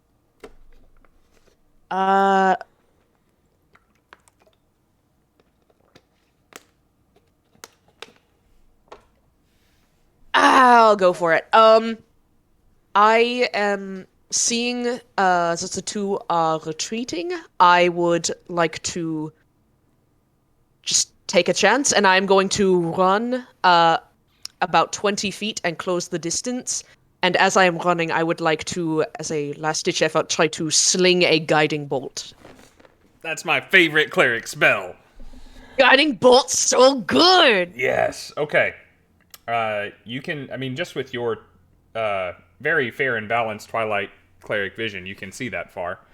And you have see invisibility, and this thing is in range, so there is a lot of stuff between you and it, but I'm not going to care about it right now because I love Guiding Bolt. So let's just make a spell attack, and we'll see if you can hit this thing, and I hope you do. I want to, please! 19! Oh, yes! Yeah! 19 Hot absolutely dog! hits this thing. And in the interest of all fairness, even if I had given this thing cover, that would have hit. So, roll some damage. Whoo! Let's go. I love Guiding Bolt. I'm gonna roll this. If this thing lives... I'm gonna roll this purple one, because this thing's rolling hot. If this thing lives, it will give off a radiant light from Guiding Bolt and be visible to everybody. But Guiding Bolt is awesome, so it's probably not gonna live. We will see. Ooh, okay. 14 points of radiant damage. Heck yeah. So I'm going to let you know a thing about these things. Okay. They come to a fight with 14 hit points. So you overkilled this thing. Very nice. I love Guiding Bolt. Clerics fucking take Guiding Bolt. So good. Yes. Damn. Okay. That is... Grandpa's out. God, everybody's been casting well, though. Holy cow. A distant sylvan scream, and at the edges of your dark elf hearing, Dame, you hear, oh shit. From the last one, who is flying away. Oh no! And it is... Oh god, that was Doc's turn. It's Luka's turn. The Shatterer. Well, to start the turn, we all hear like a jingling that just gets louder and louder as it's coming up. So he's gonna run 10 feet back because Phoebe can make it 20 feet and just snatch her off the ground and come running back. Oh, you ran. Definitely go. You ran back to pick up the rat. Right, and jingling. I ran back 10 feet because she can get 20 feet. So No, that's fine. But 30 feet I want away. you to know something. As you turn back to pick up the rat, back in the direction of camp. Camp is not there.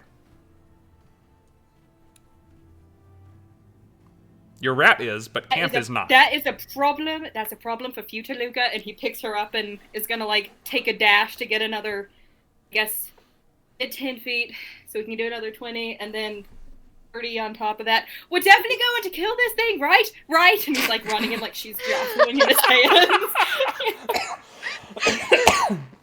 That got me. Mix that with the frightened like, jingling, and that's just a beautiful like shot. Oh, I gave myself a headache laughing and at that. just running like this. So We're glad. killing this thing, right? Ching, ching, ching, Oh, man. If it will hold still for but a moment, yes. Run, little gay boy. Yeah. You can catch it. Oh, my goodness. God, I love Luka. It's his turn because he used his action to attack. He's like, so he's out of the sphere now, kind of, but he's, or no, I don't remember how much you moved. Oh, no, it's so 60 feet, so you've got quite a way. Okay. You're all right. Okay. You feel wonderful. And Doc had to move up a little bit to cast that spell, so you running back 10 feet and running up, you're catching up. Yeah. He's like you're on like after the you. cusp. Running after you, and like as he's getting close to you, just kind of hear like a. As he's running. Mixed with that ching ching ching ching ching ching. I made myself a promise, by the way, that I wouldn't be like reading chat or doing like the following announcements or yada yada. But Bob did it. Not only followed us recently, but subscribed. So I do want to say thank you, Bob did it for the subscription. You are one step closer to me wearing cosplay makeup. Everybody, please follow. We gotta see Rob in body paint. It's for my mental health. It's This'll cure me. I know it. Jane and I have mutually exclusive mental health. It's for the family holiday album. Whenever we put that together, it'll have that picture in it. That's right. Please. Okay. Good stuff. It is now the only remaining of these creatures' turn. It's gonna book it again. It was 140 feet away from Doc's new position. It is now a further 110 from that. So it is effectively gone for most intents and purposes. Unless y'all... I don't review y'all's character sheets. I don't know what all crap you can do. Every character that Rob has ever made, this thing's gone. But we're going to go through the initiative just so I can be satisfied of this. Dane. Dane can't keep up with that sort of thing, and she can't see it either. Okay. So she's gonna strap on her shield and continue to slowly move forward. She'll say, "You ever get the idea that they were leading us somewhere? They always, even if they weren't, I don't know. Either we should definitely follow them to see where they came from, or we should proceed extremely cautiously on the chance they wanted us to go this way." We're continuing through the initiative, right? Mm-hmm. That's it for me. Okay, then I'll wait to say anything. Druna. Druna kind of looks at the group and she's like, "Well, if you guys want, I can wild shape, and I can try to go after it. I can wild shape into a horse, and someone can jump on my back, and we can try to go after it." That sounds really cool. They hear coming in the distance a jingle is like Lucas on horseback, baby. Here he comes. We need to remember, even if we don't do it right now, we need to remember that plan because that's really cool. Yeah. So it's up to the group if you guys want to try to chase it, but we'd be split up. 110 feet. Yeah, a horse could do that. I could do 60 feet. Yeah, and then you could dash. You could keep up. Yeah. But I mean, if we don't do it this second, then we're not. It's gonna get out of Doc's range of view, and Doc's the only one that can see it right now. So it would have to be Doc that rode along. Yeah. Mm-hmm. But that, and if you say when you suggest that, Dame will say, "Hold off. The forest is doing strange things. We probably shouldn't split up to where we can't keep an eye on one another." You have a point. But one more thing, Camp's gone. He's like gesturing with Phoebe the whole time, so like it continues to jingle, just it's just like pointing and looking around. I'm so Like delighted that you have Gyllenhaal with the live ferret, props. Yeah, especially this one because she just like dangles. Dame's just gonna look back, try to see if she can see the camp, look down, and just hug her shield a little bit. I'm glad I didn't leave that behind. All right. Are we still in initiative, or? I'm going to leave it to Doc, because you're the last person who hasn't gone since this new information has come up, or since this thing has run. And I can't see the mote of light anymore, can I?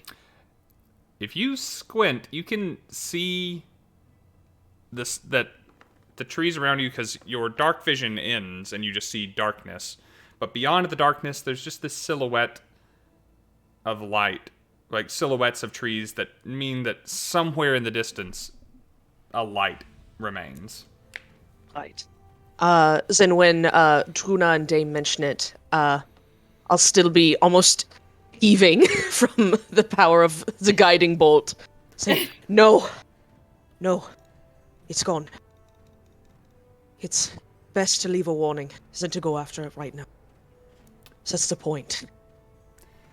You said camp is gone? You turn to ask this question, and almost kind of in your exhaustion, you put your hand out on a tree to kind of steady yourself, and you realize you are touching a mark on a tree exactly like the one you left back at camp.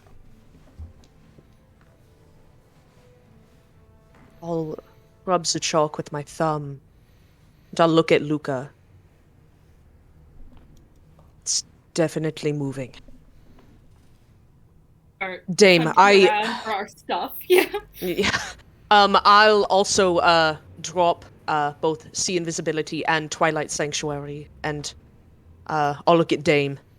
I believe the point of those is to specifically try to separate people who come in. At least that's what I'm getting. We should not, under any circumstances, split up like that. That would be very in keeping with my understanding of the Fae, their games, their tricks. Druna kind of raises her hand. She's like, maybe we should, like, get some rope and tie all of our hands together and so we don't lose each other. Maybe just like around the waist. Around the waist, that's a good idea. I'd say we are more than capable of simply walking next to one another. As Doc is saying that, like, Druna and Luka both feel something cinch around their waist. Oh, wait. Did you bring your rope with you? Ah, shit. Or is your rope at camp? Oh, no! Well... Then you feel a firm hug. I'm okay. I'm leaving it up to you. Is your rope with you? Do I take off my backpack to trance in a forest I know is hostile? Is the question. Roll a d20. If I'm gonna roll. I'm gonna give myself. I just want you all to think for yourselves. What did I have on me? Probably the person on watch had their things. Okay, for sure. If I had to sleep, I definitely would have not had it. But since I trance, I just have to sit. So, okay, I'm gonna give myself some odds. I think so. I know I don't have my stuff because I specifically said that he put on his hat to do watch, and that was about it. Give myself good odds too. The essentials. The hat isn't focused. So Druna, she can. She's got a little knife on her belt. Mm-hmm. And she's like, well, if everybody's really serious about it, I can just cut off like a piece of the bottom of my dress, and then we can do it like that. No, Druna, don't ruin it. It's fine. It's all right. I've been wanting to try out a miniskirt anyway. There's some legs. It's 2022. All right, Tyler, we need new character art. Yeah, except everybody looks slutty. Yeah. In the Yeah, no, dumpster. everybody Wait, that has should be five my lives job. in I'll just kitchenette. draw everybody like It's- really yes, hot. somehow I think Do it. Jane is the rule 34 in the group. Do I it. mean, I have No. drawn a Over. sexy Dr. Iris before. I believe it. You haven't shared this. You mean you might as well just say that you've drawn Dr. Iris before. Ooh la la! It was Depends meant on if to you're an be. older man. Okay, let me get y'all's opinion on this.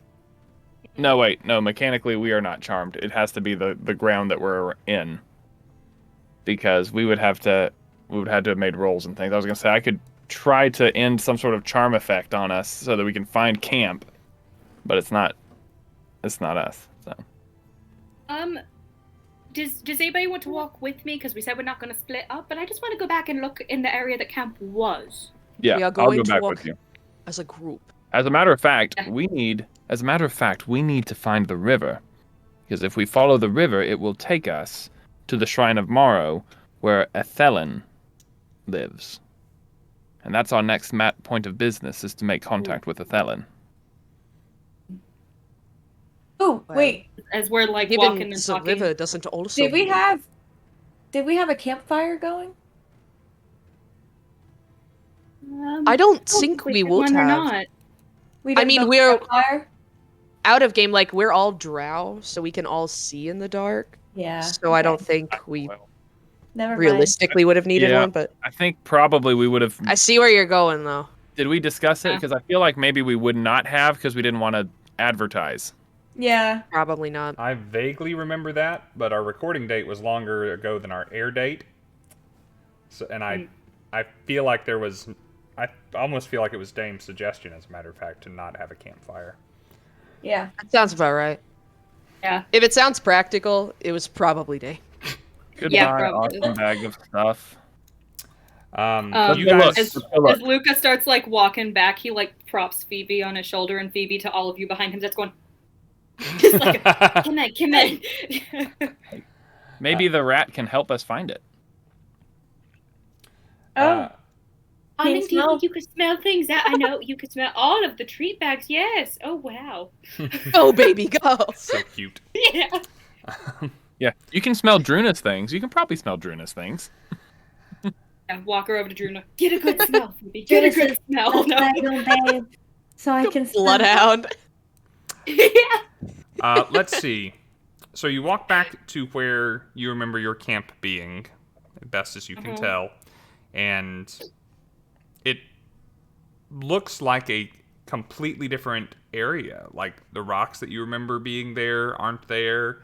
The roots that you remember being there, the tree that you leaned up against, you don't see any of that roughly that far in that direction behind you. I will allow... we'll just call it perception. Perception. Yeah. Okay. Everyone can roll. Someone can give someone else advantage. Whatever you guys want to do. Perception may yield something. I'll give Doc advantage. Ah, Just trying to check something, but I'll do this first. Yeah. This is not an easy roll, Wait. but it Oh, is and- possible. Can we inspiration our advantage, or does that not work? Sure. It's a gift from the chat. I don't care. I got Okay. 16. 16's not bad. Got a I- 19. 19's better. I, even with advantage, rolled a 7 and an 8. So I got an 11. Or, no, 12. 12. Okay. You guys... I didn't roll, so I can't inspiration. You guys poke around as best you can by the light of Doc's shiny hair. And... Oh, it'll have dimmed at least a Oh, little okay. by now. Okay. But I'm it's, sorry. in the moment, tinsel-esque. You give a look around. Again, this is a completely different place. And then your foot snags, Luka, and you look down. You prevent yourself from tripping, and you look down at what you think is a root, and you see that it's actually a leather strap that is mostly buried. All right, you give it a tug. Figuring it out. And you start pulling your backpack out from under the earth. Whoa. And Hey! as you do, you see this root has like looped itself around the other end, and it is not like trying to pull a root up. It is like trying to play tug of war. Oh. Oh no. Like, as you are trying to pull up, it is trying to be pulled back down beneath the earth. Well, that trees here are just so rude, and he's gonna cast a cantrip of firebolt at it. Okay, it immediately releases and like whips down into the earth with surprising speed, and you have your backpack. And as you kind of look around, your things are mostly submerged under new earth, and like moss and sod and loam has kind of grown over like in an instant to make this place look older and different. But you reach down and you find your possessions, and you have to firebolt a couple more roots, but you have all of your stuff back. Okay. I have just realized that D&D Beyond categorizes my things into equipment and backpack, which is really cool. I was just coming to terms with the fact that I've lost the backpack stuff and figuring out what I can still do with equipment, and thank goodness it left me my stuff. But that is a cool feature. I like that. Mm-hmm. Dope. I dig it. Okay. Yeah, I will just like take my hammer and just I'll just start smashing the trees that they indicate have our stuff. I don't have an axe. Okay.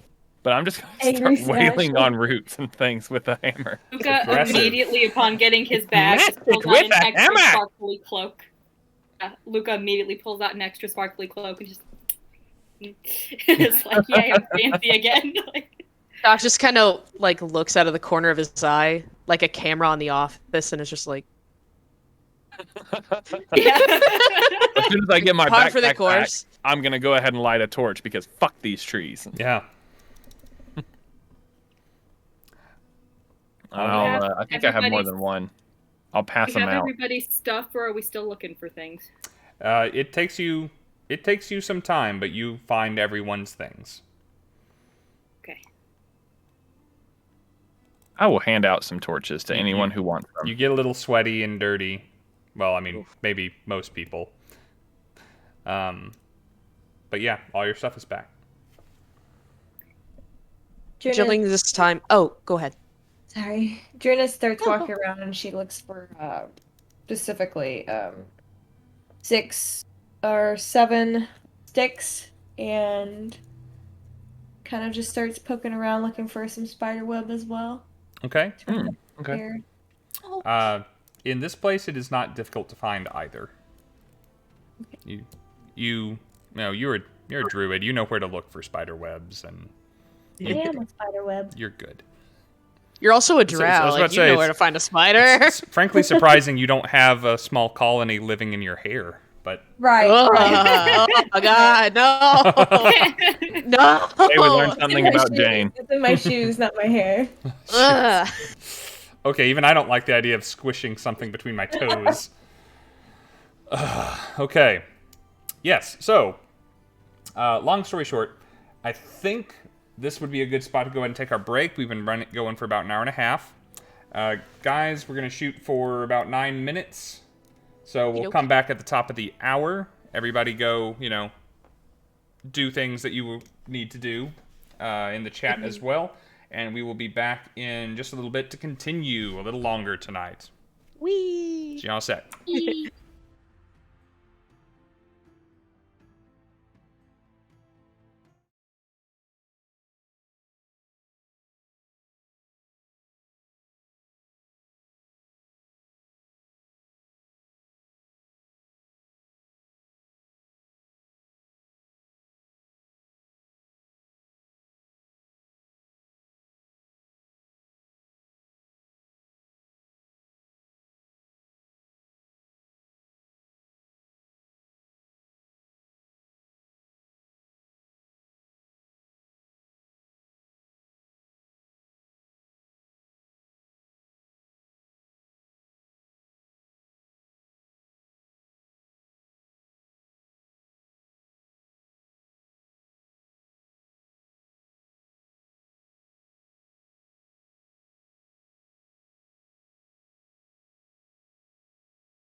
forgot the logo was gonna play a second time, but I haven't gotten tired of the logo yet, so I'm all about that. Hello. Oh, I want to. Oh, sorry, Yuki. Good call. I can probably lower that a little more for next time. Nice. I have lowered it, but apparently maybe not enough. Man, I'm gonna have to watch the VOD so I can see this. It's in the Discord. No, I didn't see it. I'll send it to you later. I'm watching it, but it's. Should we do a dice showcase, you guys? Sure, show off what you got. Pretty Misty Ooh. Mountain Gaming dice. Misty Mountain Gaming. Who are those So guys? many. Oh, yes, Mine. you got All the of druid set mine. again. Oh, dim. Green Dryad, everybody. I got. By far, my favorite though are these glass ones. You know, I Yeah. never. Oh, yeah. Wait, are yours the Serpent of Midgard? Mm-hmm. Yeah. You Mine got the too, red ones? except I have the red ones. Oh. Yeah, dude, I've wanted these for so long. I love these so much. I got one fluorite. You can't really see it though. This is Oh, the yeah. Ooh, That's yeah, you it. got a real purple fluorite. I can't get. A lot to of mine my were like more on the fluorites. green side, but they were still really pretty. I can't get to my fluorites because all y'all be sitting on top of them. Not our fault. And I've got my fabled mark babies, but my purple one is in a necklace, so I've got the obsidian and the opalite. There you are. nice. Because they still kind of match, dog. I don't Well, know You if know, this I've is always gonna wanted to focus. throw sharp dice, and then I actually. So you've struck got that someone the blue other cleric day. set. It's the Oh, Aqua no. Cleric set, the sexiest metal set on there that has good, easy to read letters. Letters? Numbers. It's got numbers on it. Love Guys. Easy to read letters. Access. Just like normal Yeah. math. Ooh. I like I my don't think metal it'll dice. focus. Will it focus? You wanna bless There's the my dice, D20. Mikey? I have a bolder one somewhere. It's the same color as my walls. I have a dice jail that my friend Jesse got me, but right now I have no dice that are cursing me, so one of my miniatures is... I was gonna say. Oh, there's some more Yeah. from Kay. Ooh, those are so cute! Oh my god, I want to eat them! Don't. I think I have Do some of that. those babies. You can't tell me! Yeah, I I don't keep know where my Opal in the baby little dice dice is. jail because we don't play in person right now. Oh my god. There are people who have like casted in molds and then made candy out of the dice. Do you imagine I just keep those in my tray, and then at one point I just like take one and eat it, Bad and roll, you eat wouldn't know which is I which, take a die. but you hear a crunch. I I want this to happen. I have never had a mini of one of my characters. I've never had a drawing of one of my characters because I never have characters. Well, if you show us this villain and maybe he, she, it is hot, I can fix that. If I'm gonna be doing the makeup for it, I guarantee you it won't be hot, and you will see why later. No, it's 2022. You're supposed to have more hubris than that. You're supposed to be like, look, I'm sorry. if I'm it, 2021 and 2020 broke me down. I should have did it to everybody. Silver covering. Yeah. Okay. Name one person in the streamer chat who wasn't mentally affected by the last 2 years. You I'm can't. gonna, No, I'm mentally ill. Can't. I'm gonna go with Pike. Oh yeah, she was not actually born until probably like August, July. Damn. Lucky. Point proven. Yeah, got she's like life. 4 months old. I adopted her the day she came in, so Why does she get the privilege? I wish I wasn't look alive how during fat 20. she already is. Look Damn, at how wish chunky I was she's already Pike. gotten. Yeah, but look Yeah. how cute she is. I just want to be Pike. Yeah, look at that tail. She's got like the fattest Just- little face. Like, let me try to get her face up in here. I She's love got like chipmunk cheeks. Oh my god, she did get fat. She got fat real fast. I remember when you got Pike. Oh my god. Never She was mind. like this big. That's a chonker. Steve, I will recognize the fact that you have used my emojis. Ooh, look at them go. We'll I get- like that they could also be interpreted as Steven. Yeah, going back to Steve does not wear Twinkie, green. Like, new nickname. I'm is, actually Fat Face I'm McGee. delighted that I don't have to be behind like a blue in front of a green. green screen anymore. Because Green now I will can ever wear get. green. Because so much of what I wear is green, and I just vanished against a green screen. Oh yeah. When you guys were born, did you just pick a color? You were like, Yeah, that's what the doctor actually assigns you a favorite color when you're born, if you're twins. They actually told us apart in our younger lives. This is not D&D. But they told us apart in our younger lives by dressing me in red and Steven in striped things. So Robert in red and Steven in stripes, and that's how they told us apart. And if they ever accidentally mixed us up during that time, we were just fucked. I'm Steven, apparently. It's possible. Wait, so does that mean that you both answer to each other's names? Most of the time, if we're in the same room. What if you're like... We at a assume that grocery someone has made a store? mistake. What if I just start calling both of you like Sob? So... Don't start sobbing. Or Reben. Reben. Reben. That's like Regis We'll workshop a Philbin's good couple name. Just Reben.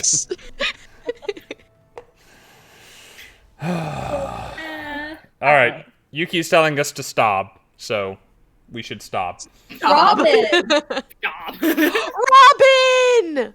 No, you stop it. Robin! Yeah. We figured it out, gamers.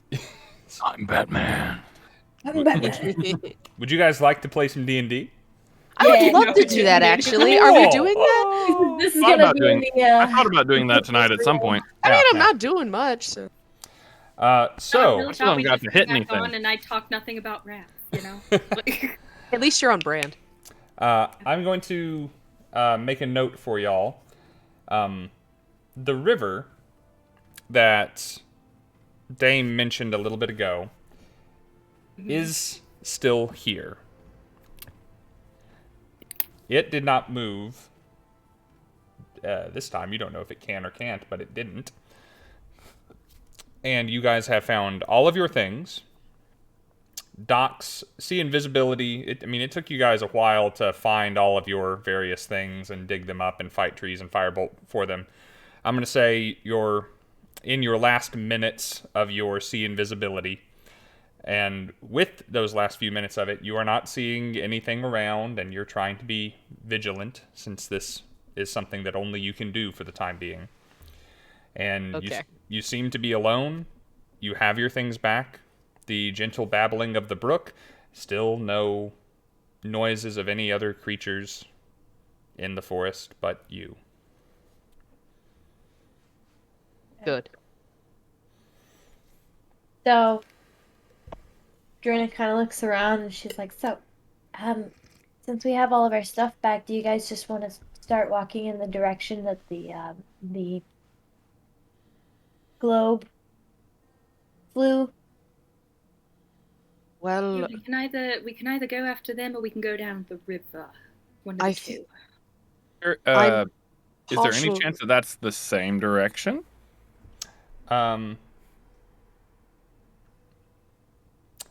Again, it's been a while, and you guys have been poking around. Maybe?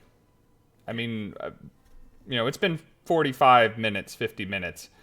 Which direction those things exactly went in is kind of, especially with no landmarks other than the river to guess by. Hard to say. They certainly weren't in opposite directions.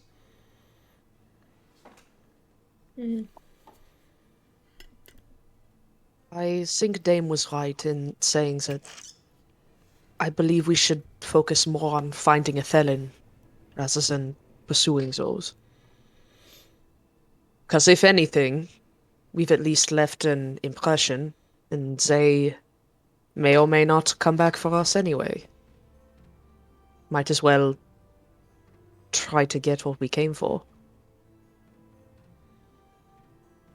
Yeah. Whatever it was suitably disturbed by watching its compatriots pass on.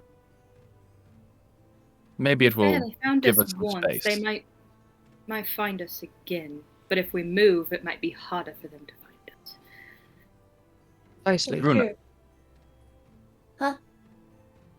this is most likely going to be your area of expertise as much as any of us know how to navigate a Fey-infested forest. I'd be happy if you'd lead the way. Oh man, that's a lot of pressure. Okay, you're up to it. Because I'm thinking the forest moves, so if I head in the direction of the orb, it's not really gonna do much. Oh. Let me see. By the way, I have my rope back, and I'm just tying something to. I'm enacting the plan, Druna's plan from earlier. We got 4 drow strung on what, like 50 feet Are of rope? Are there any animals nearby? Um, Like any squirrels or anything? no, again, you feel very alone in this forest. After those, when the whispers started, you stopped hearing animal noises. And when the whispers stopped, you heard only the Babbling Brook.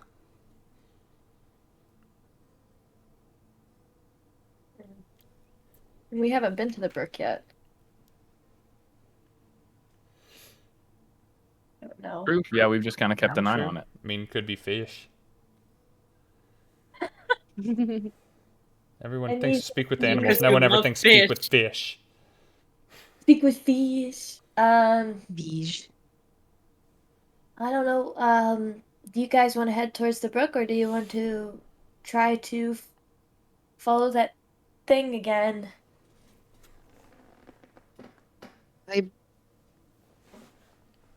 I mean, I trust Dame's discussion, if anything, but I believe it was right to mention that Athelin is the reason why we came here in the first place. Mm-hmm. If anything, I don't think those orbs will lead us any closer. Yeah, I'm usually not really one to shy away from danger, but given we killed 2 out of 3, go after the other and find it, it's had ample time to prepare for us.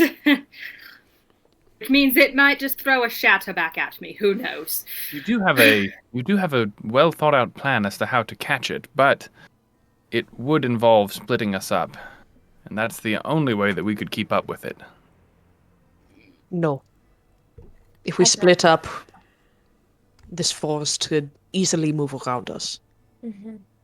Dame, you've already tied all these really lovely knots, and they're so practiced. So, why don't we head towards the water then, the Babbling Brook? Okay. I mean, it is a stone's throw away from you. You all wander just a bit, and you are there near the edge of where your camp once was. It is fairly clear water, cold, you imagine, coming down from the mountains, and moving at a leisurely, almost lazy pace down towards the town of Shallowford. Wait, what do you guys think about following the river flow in the opposite direction? Since it comes down from the mountain, maybe we can use it to go to the top of the mountain. Let's do that. Definitely. All right. That seems like a sound plan. Using the river as your guide, you guys follow the brook, and named the Wander Brook for a reason. It is far from a straight path that you guys doggedly follow its wet banks forward, and you travel for... There's very little to base time on. The canopy is so thick you can't see sky above to see if it is daytime, nighttime, if there's starlight, sun, clouds, any of that. But you certainly walk for what feels like hours. And you are glad to have your backpacks back, because even formerly buried rations are food. As you guys travel, and you have been traveling for a while, let's make a perception check for everyone, please. Let's see who sees things, hears things, feels things, smells things. I would, as we're walking, sort of shyly place a hand on Dame's shoulder and cast guidance. Okay, excellent. Okay. That's the only thing that might make this a good roll. Perception? Yes. I never do this because I never think about it because I don't normally have the familiar. Should I be rolling any of these perception checks for Phoebe? Sure. Why not? I can use Let her play, coach. Coach, I've been called worse. Just tonight. I can use my With the guidance? Yep. Wow, you suck. Who else? Guidance was a 1. And I got very low roll. I got a 7. 7. Should have guided yourself. I know. Guys, this is good, but I'm about to make this so much worse. Okay, Luka got a 6. Phoebe got a 19. There you go. What? Animals know what's up. How about might Druna? as well How'd Druna happen. do? We're all like staring really hard at one rock, and we're like, "Oh yeah," and Phoebe's just like going. Phoebe's like the Ein of Cowboy Bebop, like the only functioning one. So Druna, before I give the win to a pet, how did you do? You can use inspiration to reroll, right? Yeah.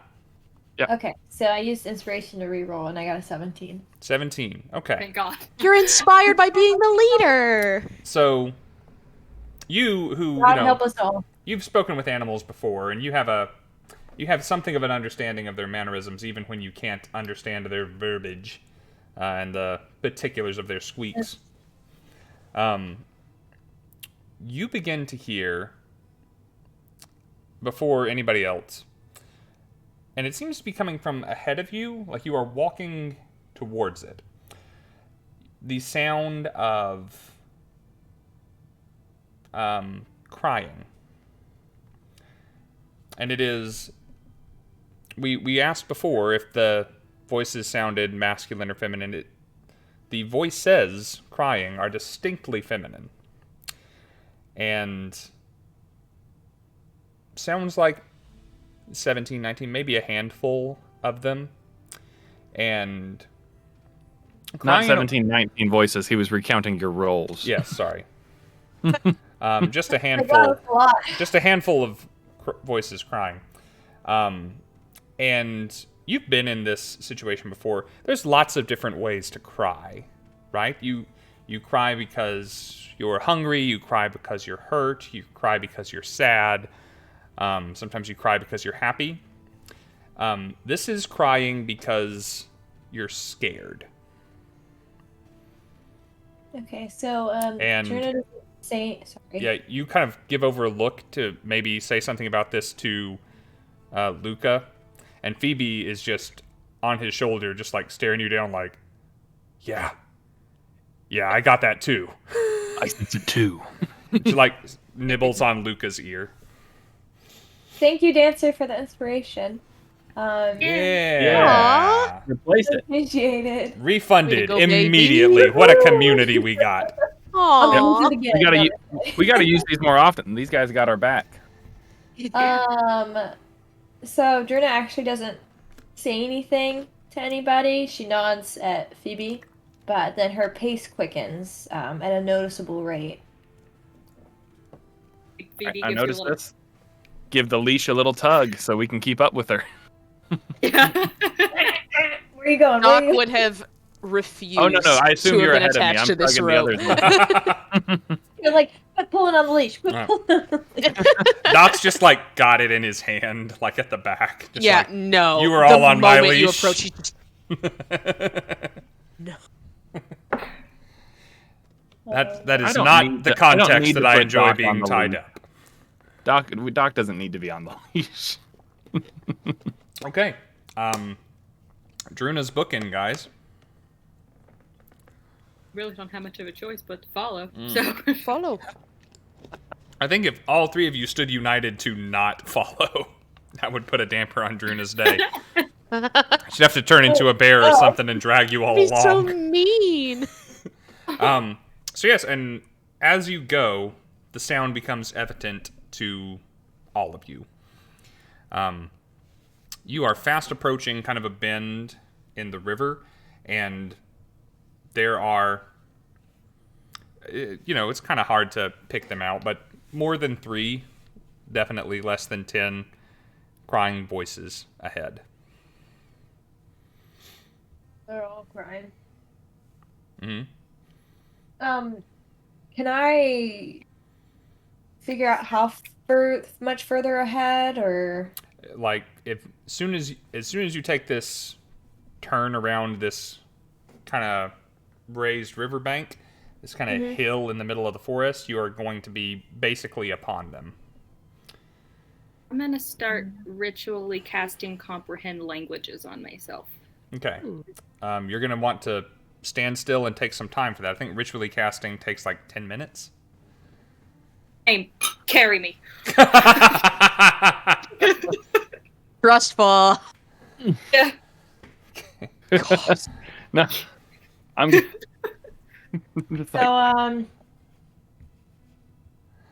I don't think there's time. I'm sorry. And I strap on my shield, and I probably had my shield and my torch, so I'll like douse my torch and get out a weapon. Okay. I just want to go ahead and turn the corner and see what it is recklessly. Recklessly. I love recklessly. So, you turn around the corner, and I have people on the stream will be able to enjoy this, because much like in Wedding Crashers, I got some stuff ready. Oh. You will see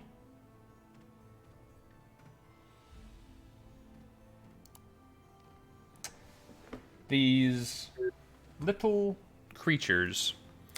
There's this little rock in the middle of the brook. You know, it's probably about this big.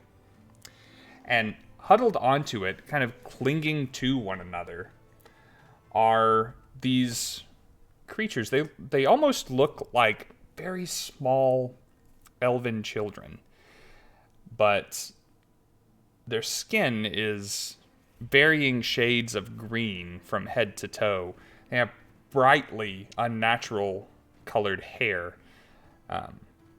They are wearing dresses, blouses, tunics made from natural elements of the forest, vines, large leaves, small leaves. And each of them seems to have these two red, like crimson-y stains, streaks on their backs. And they are like huddling one to another, almost like grabbing onto each other for comfort, but also like trying to be the one in the middle. And as you are watching, a blur comes out of the foliage, Druna, and goes from one side of the riverbank to the other, almost skipping across the surface of the river like a rock on a lake. And one of these green figures' back arches as a new red spot appears on their back. And you hear the sound just as it happens. Okay.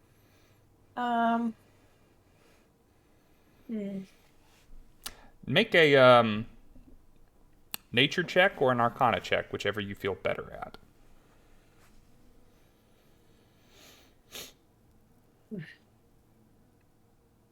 I'm a nice color. I got a 19. A 19. Ooh. You are already prepared. You have kind of Fae on the mind just through this entire adventure, ever since you heard of pixie dust. And for the life of you, these things you would think are pixies. But one of the distinct characteristics of pixies are these large, beautiful wings that produce this magical dust, either dragonfly wings or butterfly wings or moth wings or something.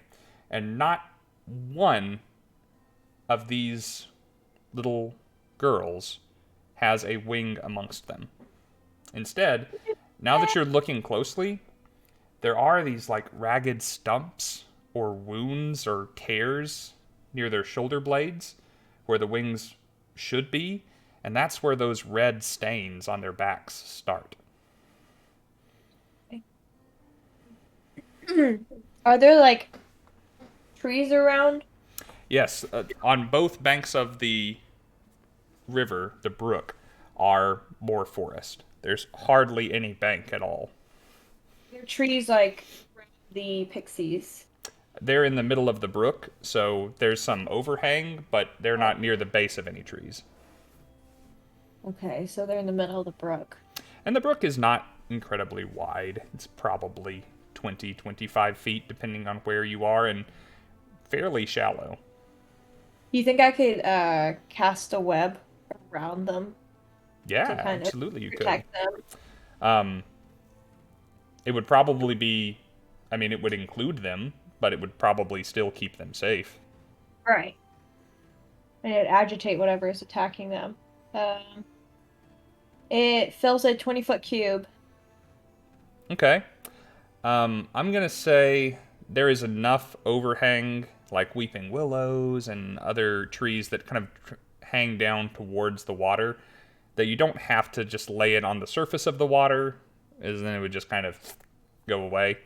But you've kind of filled that space with web, and everybody else who is coming around after her, you just see Druna round a corner, like quickly, eyes darting every which direction, and then whips a web spell out. Mm-hmm. So, like, Druna kind of Spider-Mans it out, and creates like a dome around these pixies. Almost.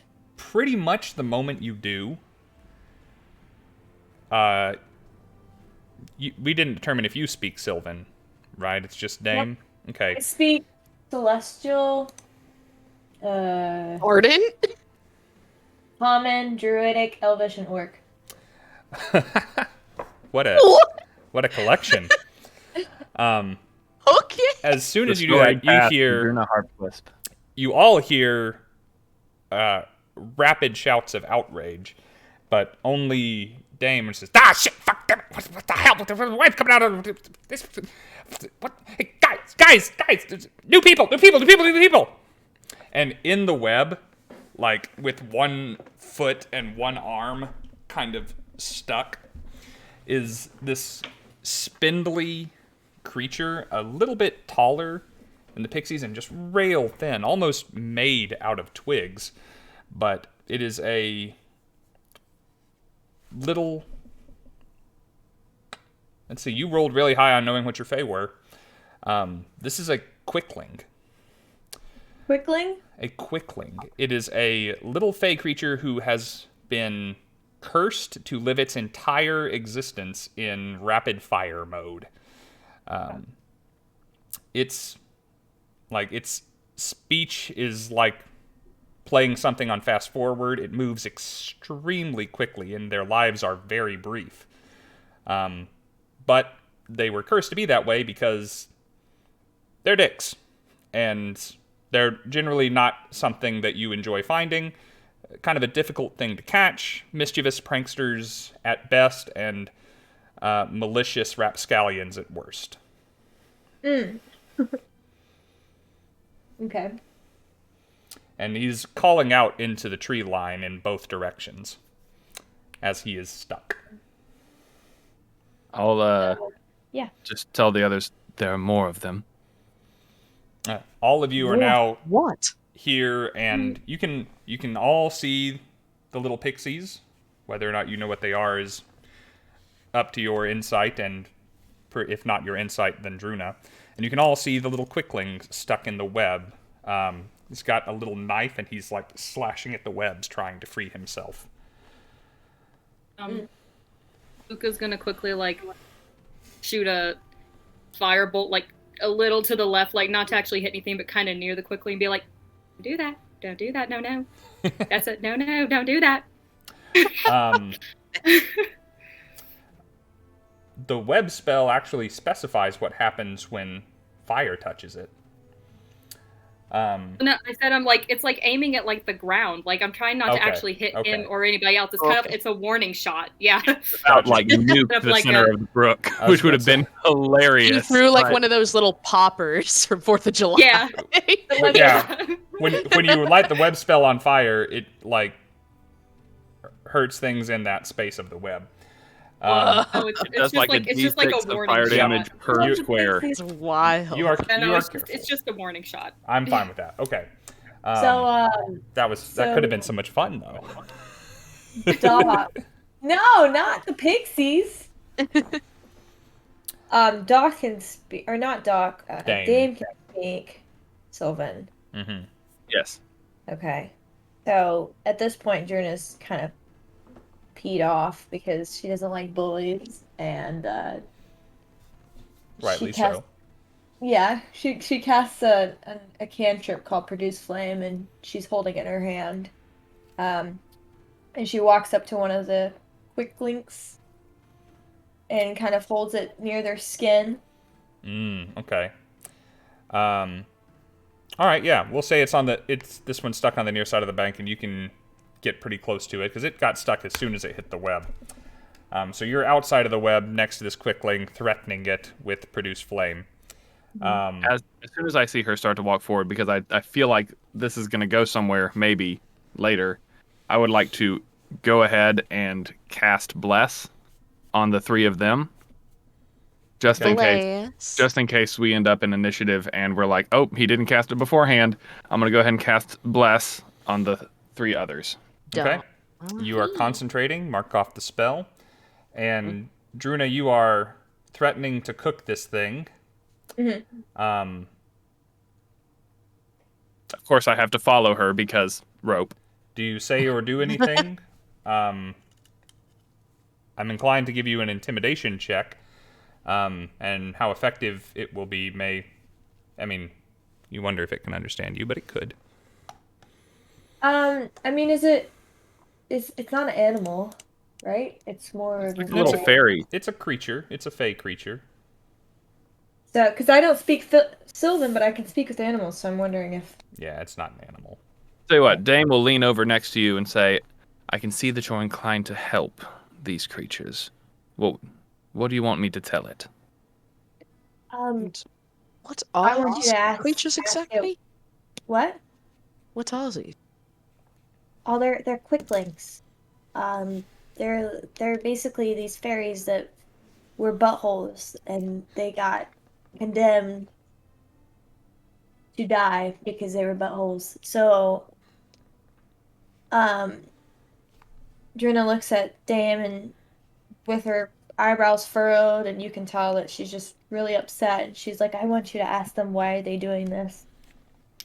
I give her a nod, and then I immediately look at the quickling and I say in Sylvan language. And I say, look, you tell your friends to keep their distance unless you want something bad to happen to you.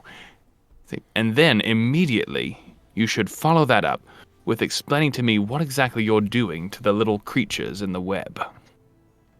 All right. Make a intimidation check. I'll say this is a cooperative effort, so you can have advantage from Druna.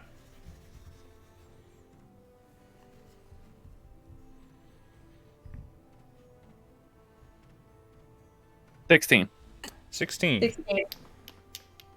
This whole time, this thing has been struggling to get out, by the way, and I just haven't rolled well at all. So it is still stuck here. My last roll was a 1. My little brown dice has been helping me more this time. I rolled better than my favorite dice 4 times in a row. Dang. While that is that is quite intimidating for the pair of you. And you've got strong soccer mom energy going on right now. This thing just seems incredibly obstinate, stubborn, and rebellious. And it looks back up at you and in common says, "Hey, fuck you, bitch." I'm gonna hit it. Little tiny. I told it to watch its language. It had the same idea. So let's roll. Let's roll some initiative. Let's roll. All right. I'm sorry, Misty Mountain Dice. We're gonna roll the copper one. That is not good for him. Can you bless this? I can go, Pikey. Thank you. Well, Pike blessed the dice. Let's see if she did it good. Oh, she did. I guess I can't betray the Misty Mountain Dice on the Misty Mountain stream. She did. That is good. Quickly, yeah, Dan. So that is a modified. No, screw it. I'm gonna use my inspiration.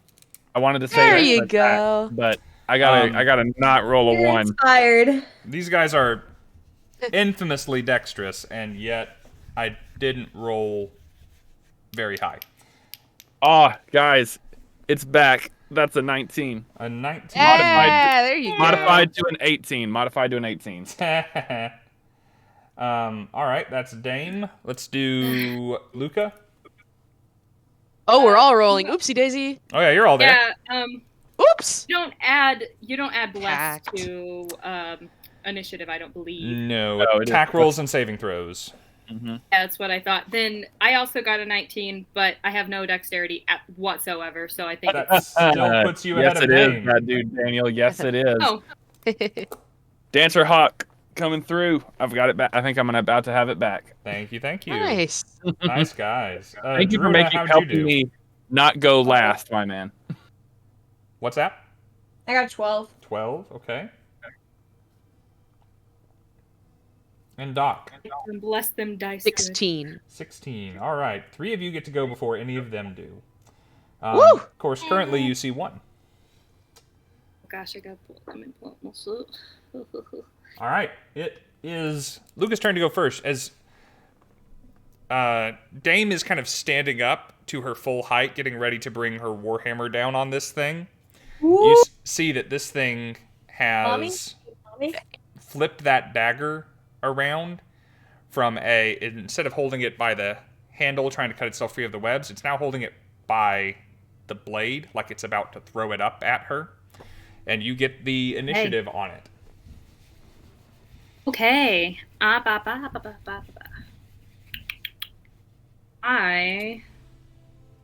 Druna got inspiration from Dancer as well, by the way. Aw. I'm gonna go Yeah. straight in. I'm gonna go straight in for it. Might as well. I'm a wizard and I've barely used any spells in 3 sessions. Witch bolt. Witch bolt, nice. Now, I will say, I love Witch Bolt. you fire people, be careful with the web. You are spellcasters. You understand how the web spell works. You probably don't want to cook. Yeah. Cook pixies, and be careful with your AOE's to not get your friends or other things. This is going to be probably the most positioning heavy fight that I've run without roll 20. So we're going to do this our best. Woo! Ooh.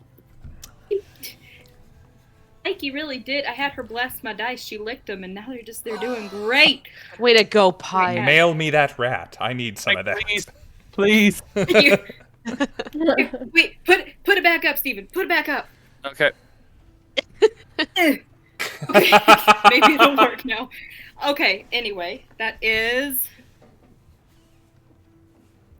a dirty 20, as everybody in the chat is. Dirty 20. Dirty 20 just hits. Yeah. Next time, every time someone rolls a dirty 20, we have to drink. Wait, Because the cocktail, I'm apparently. ready. you've not been drinking? No. Jane, Cheers. I'm sorry. it's D&D. I know. It's And I D&D. forgot my alcohol. Stop. How I don't dare. think We drink How alcohol. dare you stay hydrated? There's a new clip. Well, Lucky sometimes Rat it's not licks an dice. Heck yeah, she is a lucky rat. I rolled the wrong dice. I needed to roll a 12, not an 8, so I gotta find a 12. There's also a clip called Mommy. Sorry. Yeah. That's not you said we need what do I eat to eat? Yuki's been trying to beat him all night. Okay, that's 7 points of damage. But the Yep. witch bolt also, because I hit him, means I can keep it on him if I use an action continuing. That's going to be very important. Love Witch Lord, Bolt. and just for my clarification, what damage type is it? It is lightning. Lightning. Yeah, it's basically just like a little lightning bolt that is kind of on whatever Freeze creature variety? you're hitting. Yeah. Okay. Meanwhile, he's not going to move. Instead, he's going to very pointedly hug the tree near him so that if somebody on this rope goes forward, he's still on the tree. Just a partial cover and just. That's a great spell to hit someone stuck in web, because that means they can't leave the range. Unless they get out somehow. But no, he is cooking in this stuff. And it's like experiencing, lightning, quick thing, but this is continual volts, and he experiences time a little differently than you guys, and this is agonizing that this is carrying on. Still alive, but not having a great time whatsoever. Then we roll to Dame. Oh, I get to go before things now. This is so weird. Are you sure you're a paladin? How close am I to this thing? Am I you're within? You're up in its face, yeah. Great, and it's the only one that I can see right now because I'm going right now. And am I arm's length from one of my den? You're standing next to Druna. That's what I was hoping. Okay, all right. We're gonna try to smash it. All right. Ooh. This one is a captive Yikes. audience, so we're gonna go ahead and use that inspiration. We're gonna really try to mess it up. There you go. Let's double check now. It is restrained, and against a restrained creature, attack rolls already have advantage. No inspiration. You're gonna use the regular advantage. This is giving off "Don't you talk to my baby like that" vibes. Yeah, you say what? Really you call is. me what? Hold it language. Okay, Cap. Well, I'm glad I had that. It's probably still not good enough, but I'm glad I had the advantage. It kept it from being really bad. Shoot, where's my attack bonus? There we go. All right, that is a 15. 15 is not good enough. This thing just rockets itself back as it sees, in its perspective, your slow motion Warhammer. You said Warhammer? Warhammer. Yeah, Warhammer coming down. And the web, even though it's still stuck, just kind of bends and back and bungees it back into place. It says, "You're too slow." Come on, Super Smash Brothers. Thank you for appreciating the reference. All right. Nah, Dude, that's I main swing and a miss. Sonic. Now, Luka is within... 5 is how feet. far away? Luka? Oh, Luka, I'm sorry. Luka's probably 20 feet back. Cool, okay. Give or take, given we're tied together. So I'm like as far away as I can be tied to someone else. Yeah. Well, Okay. too much farther back and you're back around the river bend and you can't see anything. Okay, Yeah. that's it. Okay. We tried. Dot. All right. Seeing Druna and Luka at least attempt diplomacy, I'm going to kind of ready a spell in my hand, but I'm going to look at this little thing and say, we will give you one more chance to tell us why you are doing this. Not that I personally care, but I don't necessarily want you calling my friend a bitch. You can make an intimidation check as well. I'm gonna use my inspiration Go because for he it. called my den mother a bitch, and only God can do that. Also, you just said that we tried diplomacy. I am now officially canonically naming my Warhammer diplomacy. Diplomacy. Yeah. That rules. Okay. Intimidation. It's I have a +0, but it is a 13. A 13. Okay. I'll give it another chance. It did just neatly evade this big, slow bitch's Warhammer swing. Well, I crit, so it is still an obstinate fuck. But I'll let you continue with your turn as it kind of turns to you and However, like starts juggling its knife between its hands, even though one's kind of restrained. And with the arm that it has free, it's giving you every rude gesture that it can think of, which is a surprising vocabulary of rude gestures. Huh. Done at So like in- Naruto jutsu speed. That's kind of impressive, Yeah. but Rehearses in front of the mirror for sure. in response, I'm going to look at it by the time it gets through like a couple gestures, and I'm just going to go. And I'm going to cast Toll the Dead. So Ooh, wisdom okay. saving throw on its part. All right. It says in Sylvan at you, Doc, but Dame, you understand it. It says, "Screw you, dude. We got you outnumbered." I rolled a natural 20 again. Misty Mountain dice, people. Man! Yeah. Well, I still did the gesture. You did. And the death knell rings, and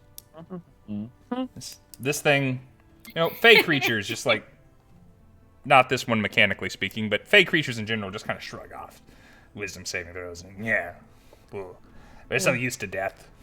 Listen, I'm a cleric. No, I know. Then I guess that was a cantrip. So you can cast a bonus action spell if you have one. Then I would like to cast Spiritual Weapon. Ah! All right, I know Guiding Bolt is like my favorite cleric spell, but I think there's probably a best cleric spell, and this might be it. So what form does Doc's spiritual weapon take? It takes the form of a large scythe. Awesome. Whoa. In my that head, has Hey. a caduceus on the end of it. that's very cool. I do not want to take away at all from how cool that is. And can't wait to see art of that. But when you said it takes the form of a large, I heard this and I filled in suppository. In what world? Imagine that as a spiritual weapon. Just radiant damage right up the... Literally speaking, Hey, I'm gonna take this. It could have weapon been a and turn it giant back. stick of butter. It could be. Could have been yeah. a giant stick of butter. That also happened. Could have been a giant stick of butter. I you don't. know. I don't. A giant And syringe. I'm delighted that you are. That Just a would have been on giant brand. scalpel. That would have also been on brand. I'm delighted that your imagination is so much cooler than my messed up mind. He could have said a giant schlong, but he didn't. No. He's like 5 feet The tall. syringe and the scalpel would have been much more on brand. Doc, your inspiration is reloaded by the Yay! ever wealthy dancer Hawk. Yes. Let's So I think go. Dancer tunes in to pretty much all of our streams. And I think it's just so that they can rack up some channel points to give you guys inspiration. I don't know if they care about what I do on Fridays, but they're there. Loading up for y'all. Yeah. That's the only reason I If you tune have in on another Fridays, big too. reward. All That's- these points I got are going into it. That's right. You Got a guys, lot of points. you guys might have this pulled up on another screen, just like I'm getting this for myself. Awesome. Cool. What is the Dungeon Master's Accomplice, by the way? Is that giving you inspiration, or is that the thing that gets you to dress up? Tyler, inspiration from Yuki. I've changed that. Dressing up the sub. I bumped it up a little bit and just said, I'm going to make things harder. Oh, dang. It's just screw one more thing, screw giving me inspiration. They can still give me inspiration with the normal inspiration, but the big thing, the DM's accomplice just makes things harder in some ambiguous way that I already have a couple of encounters in mind where it's like, if I get it then, that's what I'll do. But that said, spiritual weapon gets to attack on the turn that it comes out. No way! Yeah, and Ah, cool beans! you are targeting a restrained creature, so you have advantage. Yay! Because web is terrible. I mean, it's great, but it's terrible. I'm gonna use... You look so You think it's bad now? Just You look wait. so self-satisfied, Kay. Oh, she's got a plan. Just wait. I'm ready. She's got a plan. I have a plan. I'm gonna use Web is one of my favorites. my fabled mark Opalite, because I feel like this Ah. would be good for spiritual weapon. I agree. Yeah. I agree. It's Okay, all the let's advantage you see. need. Advantage! Ah, man! Didn't work very well. Now, you're blessed. It was just... How much is bless? A D4. D4, just like guidance. Come on, roll a 4 for mama. Damn. That's a 3? Okay, but not enough to hit. It's a 14. 14 is not enough to hit. Shoot. It's all right. You're so That's okay. distracted by your indignance that someone would dare call Dame a B-word.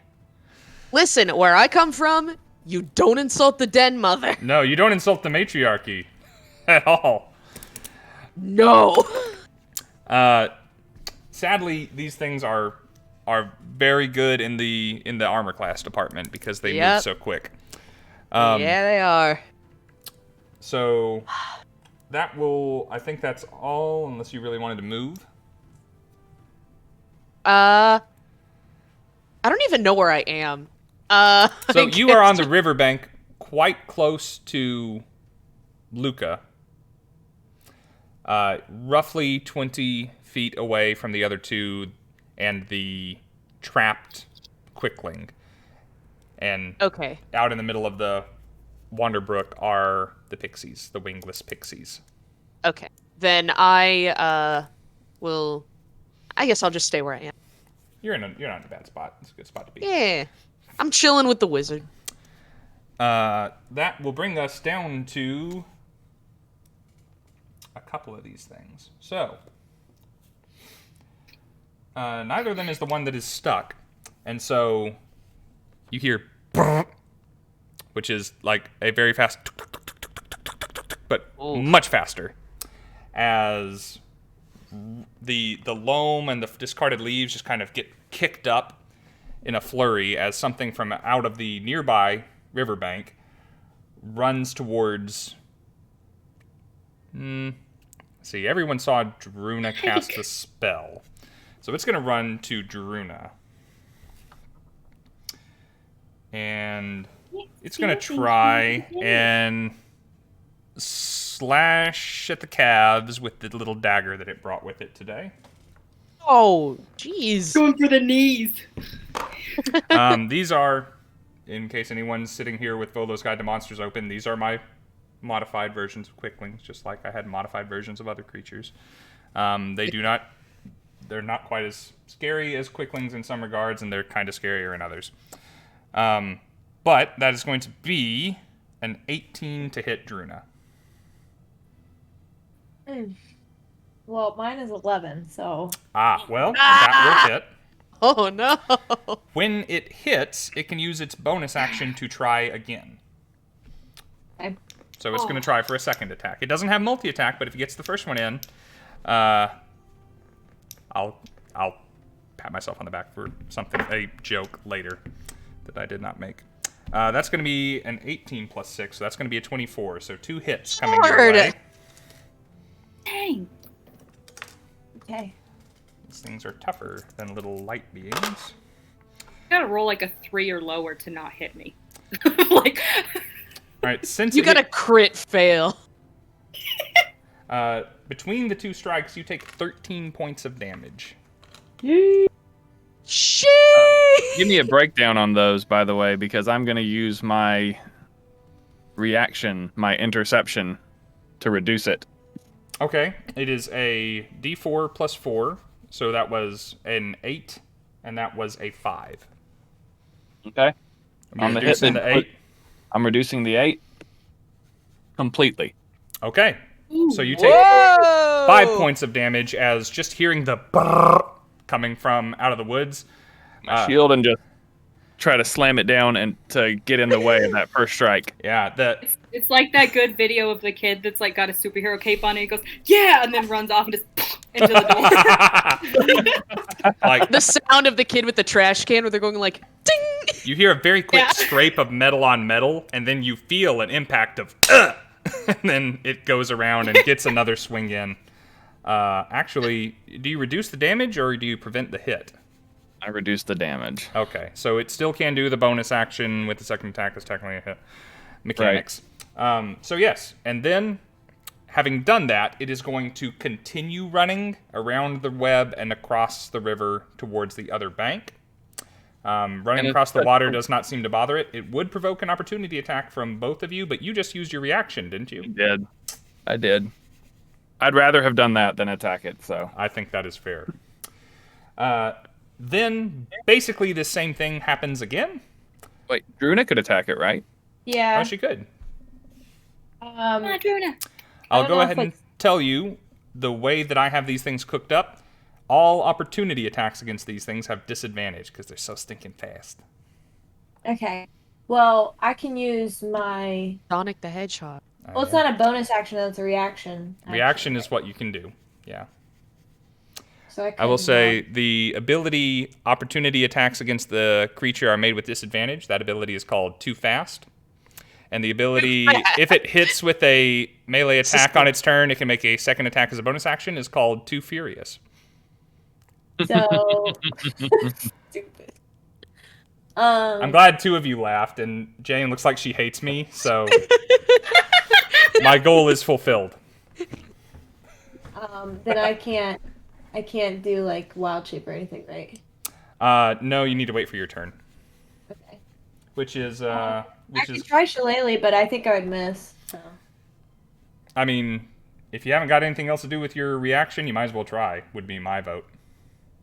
Okay, I'll try Shillelagh. Okay. So, Shillelagh! Swing that thing. You have to roll 2 dice and take the worst of them, but you still might do it. And if you do, these things are not made of hit points. You said 2 dice, they're D8, right? 2 D20s, take the lower roll, and then tell me if you hit. Oh. Add your bonuses.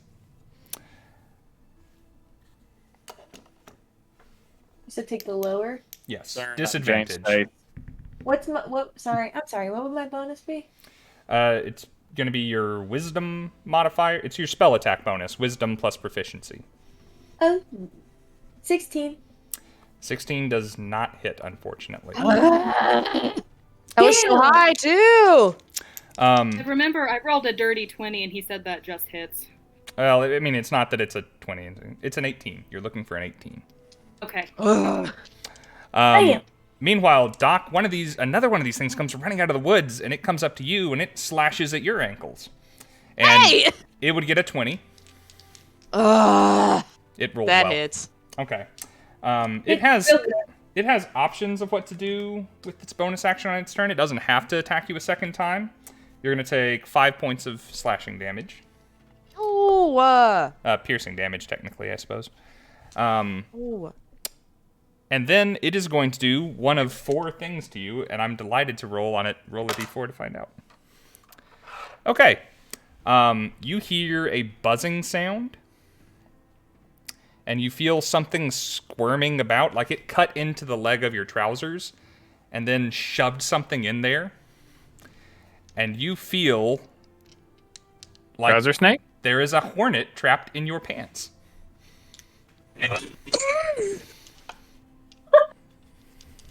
Oh, It's a fucking guy! I need you to make a dexterity saving throw to try and get this thing out. Dex for pants? Okay. Dex for pants, yes. Dex for pants. Roll dex for pants. I love all the people in the chat that are like, what? Hornet in his pants. A hornet in his just pants. like, a what in his where? God Squirrels in my pants. Squirrels in damn my it! pants. I got a 7. I was thinking Phineas and Ferb too. I got a 7. Okay. Well, you will get to repeat that save every turn. And currently, the hornet stings you for 1 damage. What? Feels bad, man. Spiritual weapon doesn't require concentration, I don't think, because it's cool No. like that. Okay. That would be really inconvenient if it was. Okay, Right. and then it starts running away towards the tree line. It is close to, it's going to run past Doc and Luka if either of you feel like slapping it. Yeah. It's a jerk. I'm not pretending it's not a jerk. Wait, Something let me seems see. swollen in your pants. Stop! Stop itching The at it. question, Yes, I hear question. because I have Witch Bolt, which means I have to take the action to use Witch Bolt if I want to. I'm trying to see what my inventory is. Oh, I got a little dagger. I'll slice at it with a little dagger. Sure. Go boy, That'll go. work. Doc, you got anything handy? And because I've got inspiration for my I mean, I plan- might have like a scalpel on me. Sounds like a dagger. The little idiot's little dagger. Sure, I don't know what I. Oh wait, apparently I have a smaller like little sickle on me. Works for me. all about them. Hey, I only get like a Attaboy, +1 Daniel. to it, but might as well try. Tyler looks proud. What do we got, Tyler? That's a natural 20. Thank you, Bree. Yes! Even with the disadvantage? Wow. Okay, nice. Holy guacamole, Tyler. Let's see who gave that one to you. I think it was Hawk. Dang it. No, my friend. No, that was Yuki. That was Yuki. It was Yuki. Yeah. Yuki coming through with a natural 20. I only got a Damn. 15 with my little sickle. Sorry about the 15, And if but I add- sounds like if you're I getting add avenged. I guess so. 4 points. How much? 4 points. 4 points. 4 points. I thought you said You get 24, and I was about to lose my mind. This is like quite is- the dagger. this- Yeah, no, from behind this tree, you just see an arm just. To be come fair, out. this is also how I deal with bugs. You know So what you should do? You hear it coming and you just stick out the knife and clothesline it. Yeah. skewer it. Um, God. you know how when you hit something, blood falls. Well, this thing is moving so quickly that there is just like a thin line of blood, just with spots very far apart as this thing is moving so quickly. Wow, nice. All right. Yeah, that you roll that inspiration did it. Otherwise, that would not. Very work. nice. Shit. Okay. Good turn for you guys, and it wasn't even your turn. That was its turn. Druna. Oh, the plan. So, Druna's bleeding and everything, and she's real mad at this point. Really frustrated. She's about to throw a temper tantrum, right? So she starts letting out this frustrated yell, and she stretches her back out, and suddenly her limbs become longer, and she grows extra limbs on the side, and she wild shapes into a giant wolf spider. Yeah. Yeah. Oh, the web. A The creature web. that can move about the web. Damn. And then she hops onto the web. Okay. You have played Is it a druids blue before. spider? This is what you're good at, but this is the first time we've done it in this game. So, you know your wild shape's hit points are separate from Druna's hit points. Yeah. On top of Druna's hit points. Ah. So, you get to have all of the spider's hit points, and if the spider's hit points ever go away, then Druna might take a little damage and you become Druna, and then you just wild shape again. Yeah. Because Literally wild shape, endless health. druids. It's druid stuff. It's a druid. Oh my goodness. I did forget to ask though. There's well, I guess I can tell now since I'm a spider. How many quicklings are restrained in the web?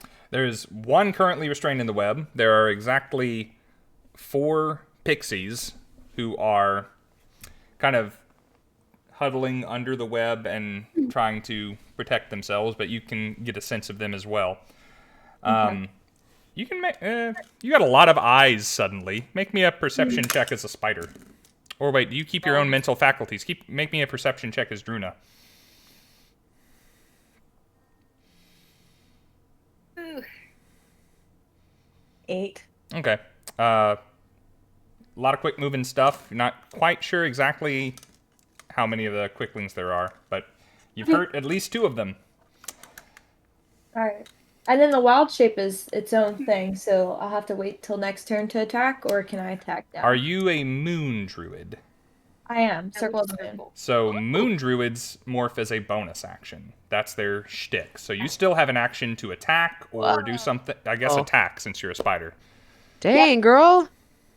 Oh, and you're gonna do So I will poison. go ahead. You're gonna poison my guys. Mm-hmm. Aw. Okay. So, Your poor guys. bite. Oh yeah, poor guys who put a bee in my pants. A hornet. Not that you know. Got bees. All in I my know pants. is there's something in my Jane pants. looks. I've got a hornet in my pants. Jane looks in so my pants. disappointed in My me. pants. All right. So First of all, how dare you? you have advantage to hit the webbed guy because Yep. you webbed him. So bite away. Bite away. Okay. So bite. +3 to hit. Hit is 4. 1d6 + 1 piercing damage. The target must make a DC 11 Constitution saving throw. Taking 7 2d6 poison damage on a failed save, or half as much damage on a successful save. So you're less likely to hit than with your shillelagh. because Druna is better with her shillelagh than a spider is with its bite, but man, is it going to do some damage if you hit. So, roll 2d20s, take the better number and add 3 to it, and beat an 18. If you would, please. And also roll a d4, because you're still blessed. Literally begging. Oh shoot, I never added a d4 to my weapon! I might have actually hit that thing! Add a d4! Aww. Go ahead! Well, frick! Okay, so I got a 13 plus 3. No, it added a 1. 16 plus 6. 16 plus 6? Where'd the 6 come from? Her proficiency. Or to hit. Well, oh my to hit, god. Oh, you roll a d4 for the bless, not a d6. Is this a D? What's a D4? Oh, sorry. Yeah, d4 can't roll a 6. My We God, stick on our I'm forehead. still new. Little You're good. tetrahedron one. So my d4 rolled so well. If you don't roll a 1, you hit.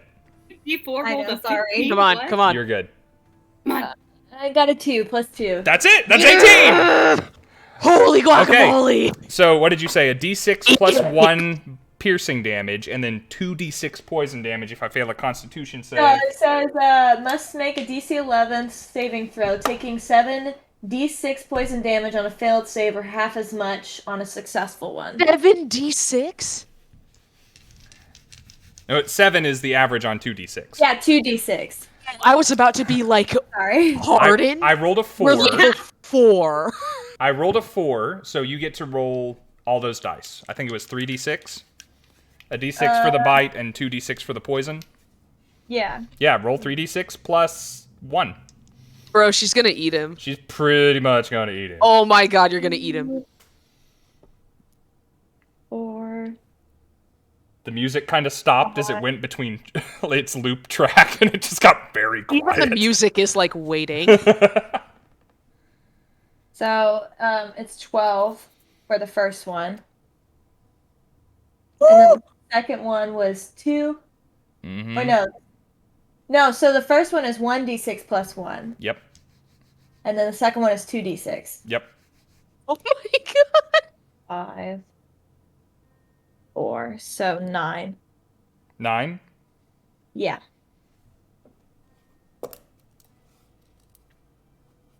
It is barely alive. Nice. Good job. So you I like Just- this plan. do your little herky-jerky werewolf thing and sprout extra appendages out of your back. And you start to lay down on your stomach, and you are now standing as a spider. And you just pounce on this thing, jaws out, Shelob style. And you grab a hold of it by its kind of tiny torso and sink those mandibles in, pump it full of some poison. And it's pretty much kind of like limp, and the color's starting to drain from its skin. It's twitching a little bit, but it's alive.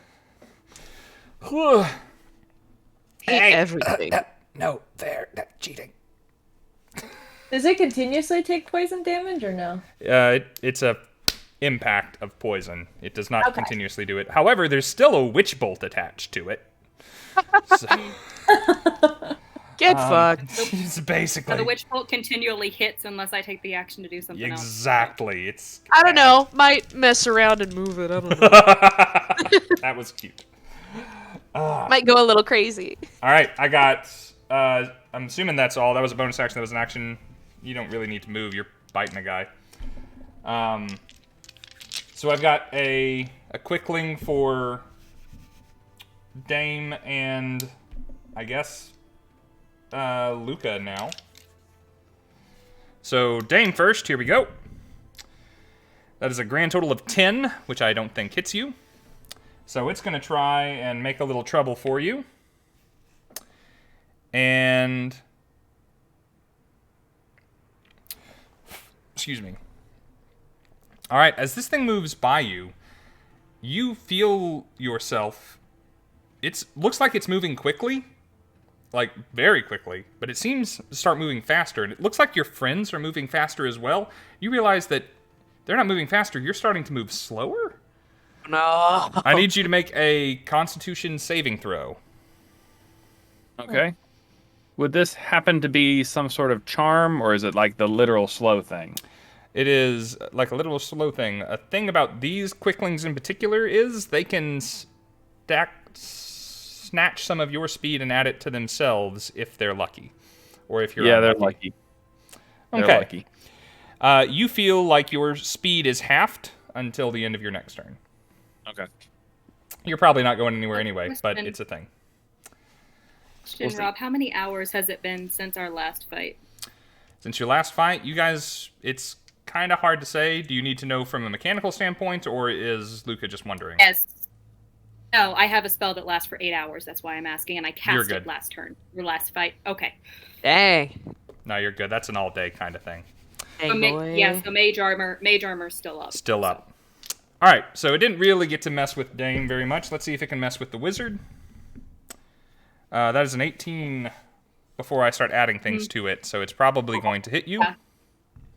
Needed to beat like a 13. So yeah. A wizard? You bet. Yeah. All right. So you're going to start by taking 6 points of piercing damage. And which bolt is concentration, yes? Let me check. I think it is, yeah. All right. It is. Meanwhile, I'm going to try and make some mischief for you. Now you have... this does get blessed. This is a Constitution saving throw. I don't think it matters. I just rolled a 19. Yeah, doesn't matter. You're good. Which bolt continues? So... I need to roll something other... Okay. So, you feel this thing, like, as it's running by you, it doesn't just move past.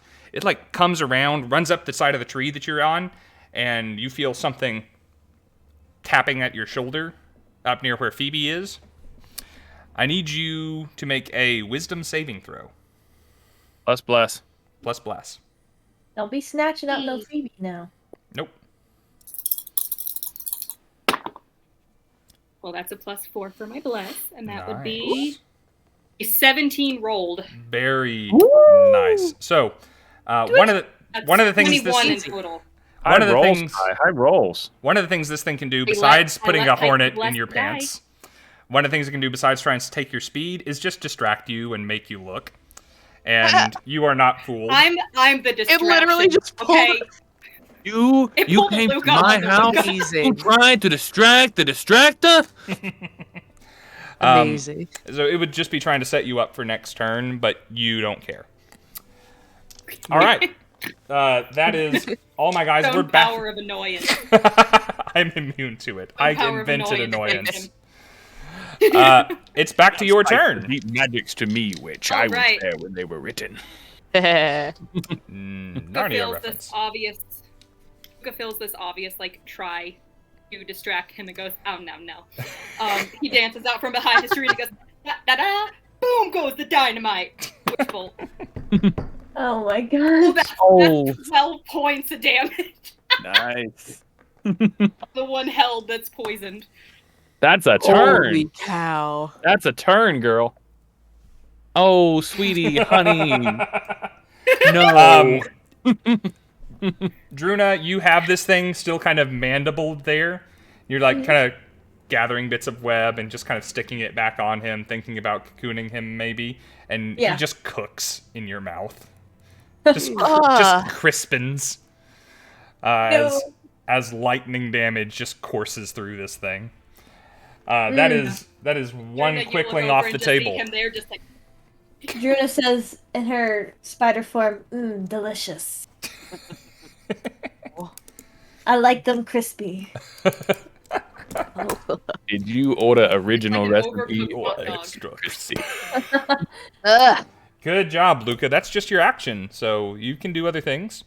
And since you are using your action to continue a spell, you're not casting a spell. If you have bonus action spells, you can do them. Exactly. I need to put in that I lost 6 points of damage because I was waiting to see if it was going to be more damage. Good call. Dame, you're on deck, by the by. Be thinking about what you want to do. Oh, yeah, I've had time. Okay. I only have one bonus action spell, and I'm trying to decide if I want to activate it. I complimented your earrings at the start of the stream, knowing what was coming up, and they are getting more apropos as we go. Torn off little fairy wings. Oh. Where'd you get them, Tyler? Bad timing. I actually bought them from 5 Wit Wigs at Holmat. Nice. But there is a seller on Etsy that sells them. So anyway, I'm going to use my bonus action to cast Dragon's Breath on myself. Yeah, there we go. I'm debating which breath to use. I'm going to do...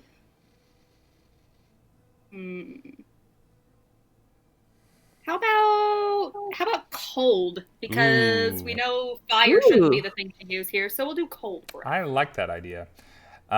Pretty cool. Man.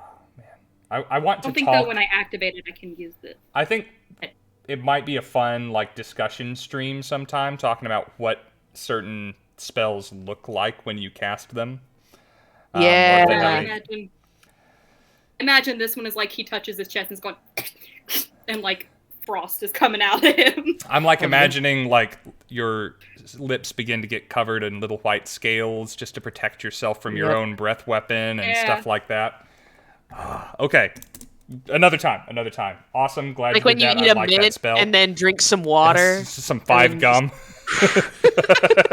How it feels to chew 5 gum. Thank you. Stimulate your senses.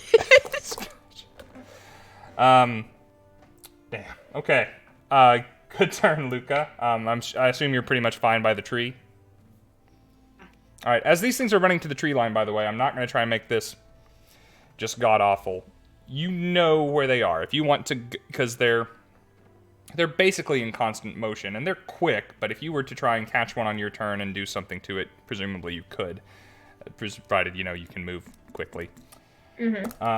Speaking of which, Dame. Right, that was going to be my first question as soon as it became my turn was, do I know where these things are, or are they just doing flybys? But I cannot move quickly, so I assume that none of them are just hanging out within 15 feet of me. Not within 15 feet of you. Okay. I will move to a central area. Okay. And I will hold my action to cast a spell. Okay. What spell are you holding? Because remember, unless it's a cantrip, and paladins don't have cantrips, you have to cast the spell to hold it. Right. Yeah. It's going to be command. Ooh, cool. All right. I'm here for that. I think I know where you're heading. Because we've had that talk before. All right, well, this is how I use command. I know how you use it. Doc's turn. Oh boy. Did you already take the point of piercing damage when I said it earlier? Yes, I did. Okay, so you're not. You technically are taking that now, but doesn't matter. I just don't want you to take it twice. Gotcha. In reaction, I'll just kind of like screech a bit, and I'm gonna try to like slap the back of my thigh where I feel it. See if I can smush it. Make an attack roll. I'm fine with this. Can I add anything to that? Yeah, your strength, your proficiency bonus, you're proficient in unarmed strikes, just like you were hitting with a sickle. Oh, okay. Well, my strength is a -1, so... Did you add bless? Oh, yeah. Oh, bless. yeah. Sure, why bless. Well, with bless... This is meant to be annoying, not take all night, so... It's a 6. A 6? I think a 6 won't even hit a hornet. I'll let you still make your dex save at the end to see if you can get this thing out of here. But go ahead and take the rest of your turn. Does that count as my action? I won't. It's okay if it does. I won't take it from you. It's fine. Okay. We need to... Then... I either need to kill you or you need to kill me, at a reasonable hour tonight, so... Okay, fair enough. My creatures, not me! Then I'm gonna... what's the closest one to me that I can, possibly perceive? There's one about, Dame and Druna Druna's 20 feet that way. Dame walked off this way a little bit, and just a little further this way, still kind of in that 20-25 foot realm, is another quickling who's basically dancing in front of Dame, backpedaling a little bit and slapping its butt and making faces at her. There's one within range of me? It's working. Okay. Yeah, I'm gonna let you. Well, yeah, sure. Go ahead and do it now. Within range of you. What is range? I forgot to stipulate. Command is 30 feet, right? Trigger, yeah. It's if one came within 30 feet of me. Yes, so go ahead. There is one within 30 feet of you after you have moved 15 feet. Okay, I am sorry. I will look at that one, and I will say, kneel. And I will use my inspiration to give it disadvantage if I can do that. I don't remember which games we do that and which games we don't. I'd say hold on to that, first of all, because... Alright, so I'll go ahead and establish the rule now, because this is how I do it at my house. If you were to play at my table in my physical location, and I give you inspiration, which is basically what the chat is doing, you can use inspiration to make bad guys have disadvantage or on their rolls, attack rolls, and saving throws. If I consider it a boss monster, it is immune to inspiration. Oof. So you have to beat boss monsters honest. With your own inspiration, adding to your rolls, with your guidance, with your bless, with your guiding bolts. But inspiration that the chat gives you, or that I give you, against mook enemies like these guys, can just make things go faster and make you feel more awesome. So, that said, you might want to save it until you know if I failed or not, because you're probably going to not need it on this I always assume that I have to say beforehand. So you should, but you didn't need it today. Okay. So, you say this, and roughly 10 feet in front of you, this, extremely quick-moving creature immediately, goes down to a 3-point landing, and it's almost vibrating with how its need to move. But it is still. It is. So that worked. And that will continue until your next turn. I think it has to spend its next action doing that thing. I think it's specifically what the spell says. So it is currently doing that thing for your turn, Doc. Would we consider it to be prone? Sure. Or not? Okay. Okay, then in doing that, I would like to, after slapping this hornet, I am going to run over to it, growl, and just grasp it and cast Inflict Wound. Yes! Yeah. If there's a spell I like as much as Guiding Bolt, ladies and gentlemen, it is Inflict Wound. You got Toll the Dead, you got Guiding Bolt, you got Spiritual Weapon, and you got Inflict Look, these Wound. are just the ones I prepared highlights. just in case something bad happened, and I just got highlights. lucky. Doc, I'm loving this side of you. So it's prone. Maybe it should be spending its action to do this thing, but I don't care. It's prone. Okay. And you have advantage to touch it. And you're blessed. Wait, is that regular advantage, or do I have double advantage? It's regular advantage regular if it's prone and advantage. you're trying to do a melee Oh, grab okay. back at it. Yeah, if you are within 5 feet of a prone creature, you have advantage to anything. Ah, okay. Cool beans. Whew, okay. And if I was just dropped it unconscious, down there. Oh no! What did I get? I'm going under. It's going down. I'm yelling It's a timber. nat 20! Yeah. Yeah! Oh, man. A crit on Inflict Wounds is so bad. It is so bad. All right. From quite literally downtown. Roll your 6d10. Someone play the French national anthem. I used to know part of that. 6d10. I'm just over here 60-10. humming the can. Oh my lord, God, I'm gonna have to look for some d10s. I Don't get me never wrong. roll these. It is possible for you to not kill this thing. It is highly unlikely. 4, 5, 6. I never use d10s. Okay. Floor 20 says Sprinkle the Lich King.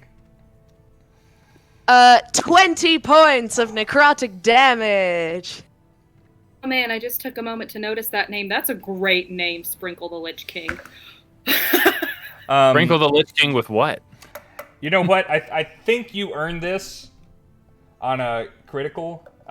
It has 18 hit points. So, when Doc critically inflicts wounds on a creature, how does that go? Ooh, oh boy. As a cleric of this god, I'd say,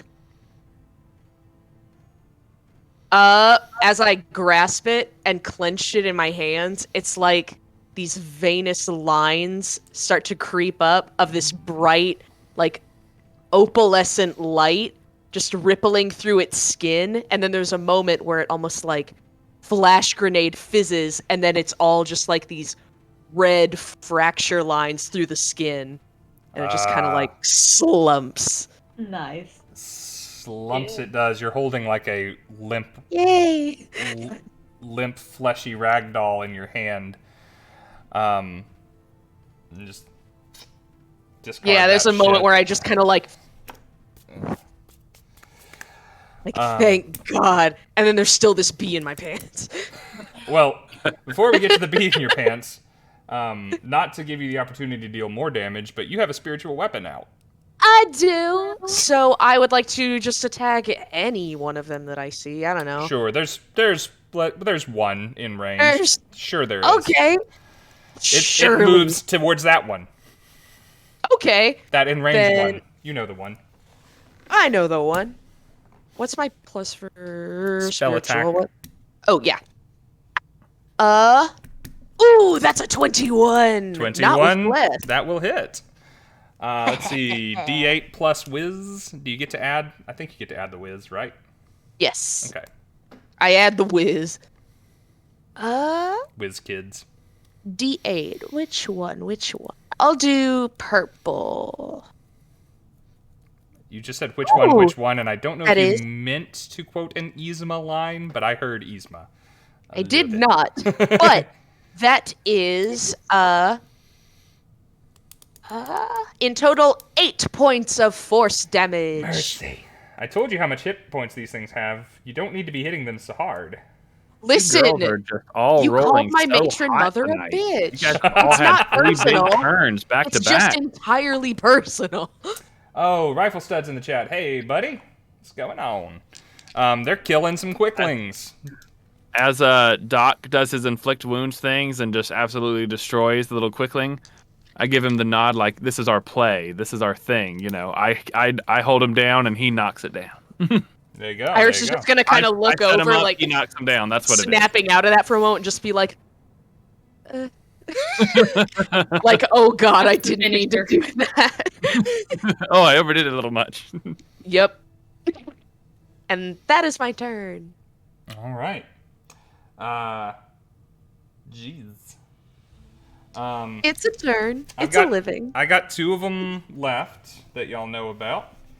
And they both get to go right now. And we'll see if they make it to the next turn. One of them, let's see. Man, there's a spider. I mean, Doc's... Oh, hey, make a dexterity saving throw, Doc. Oh yeah, bee time. Meet the bees. That is an 18. 18. Not even without the bless. You shake that leg a little bit, and the hornet pops out the slash in your pants. I did a bee. See, I got 2 more of these things. That's the opportunity for 2 more hornets. He was Dr. Bees. Anyone ever seen Dr. Bees? No. Look up Dr. Bees after this. It's stupid. But from now on, I will always think of Iris when I see that. Dr. Bees. Perfect. Hey, Doc. Mm-hmm. One of them has decided to avenge their buddy, and it crit too. It doesn't get to roll no 3d10, but it's a whole 2d4 coming at ya. That's, damn, bro, that's crazy. Yeah. But you'll be fine. That's going to be 11 points of piercing damage. And using that 2 Furious, it's going to try and hit you again with its bonus action, but that's only going to come to a 17. That still hits. All right. Another d4 plus 4. That's another 6 piercing damage. Ooh, I suddenly look so rough. You killed Gesseleg! How dare you! Fuck yeah, I did. No, Doc's taking a knee. And How then, much damage was that? don't You they said have he to was be within taking- 5 feet of you? Well, I got a different thing. How much damage was that? Which hit? The big one. The big one was...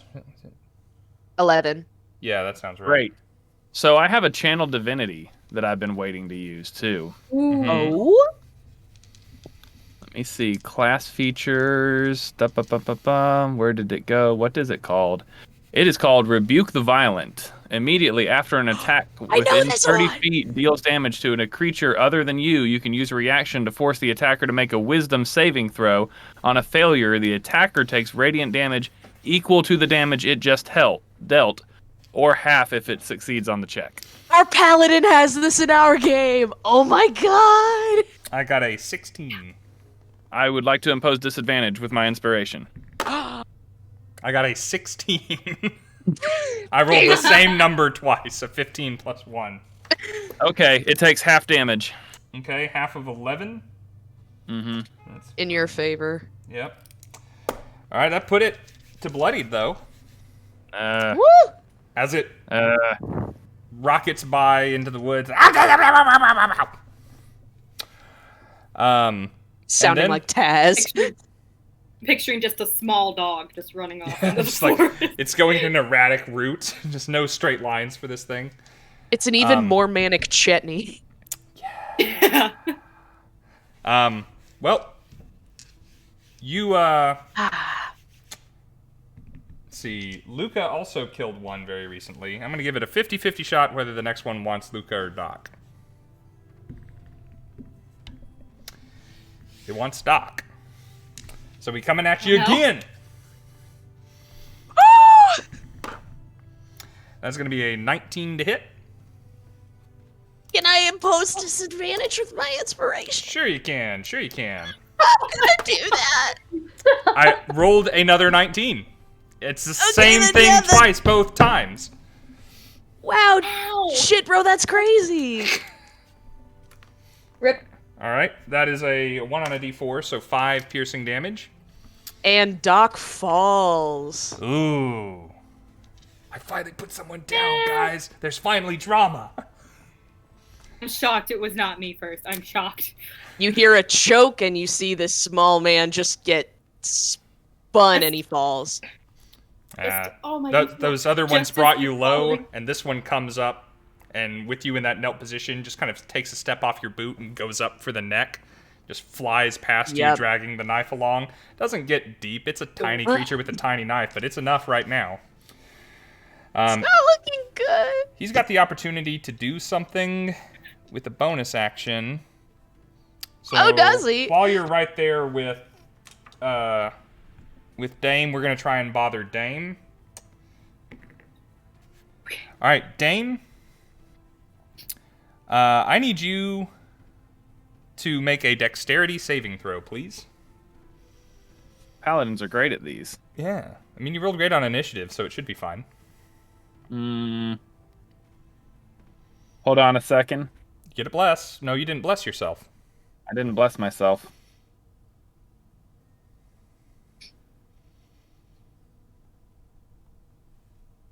It's adding 2 numbers together. I'm There not we sure what go. we're waiting for. Hey, someone just gave me inspiration. Wanna so I'm use gonna it? reroll.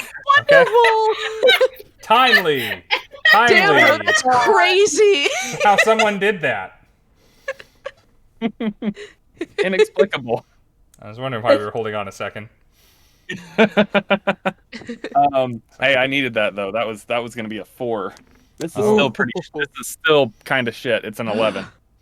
An 11 is not good enough, I'm afraid. I know. So it runs by your feet and around your feet and over the toes of your boots, and you look That seems down. time out. Your shoelaces are tied together. Oh my god. Okay, that's kind of cute. I wear boots. If you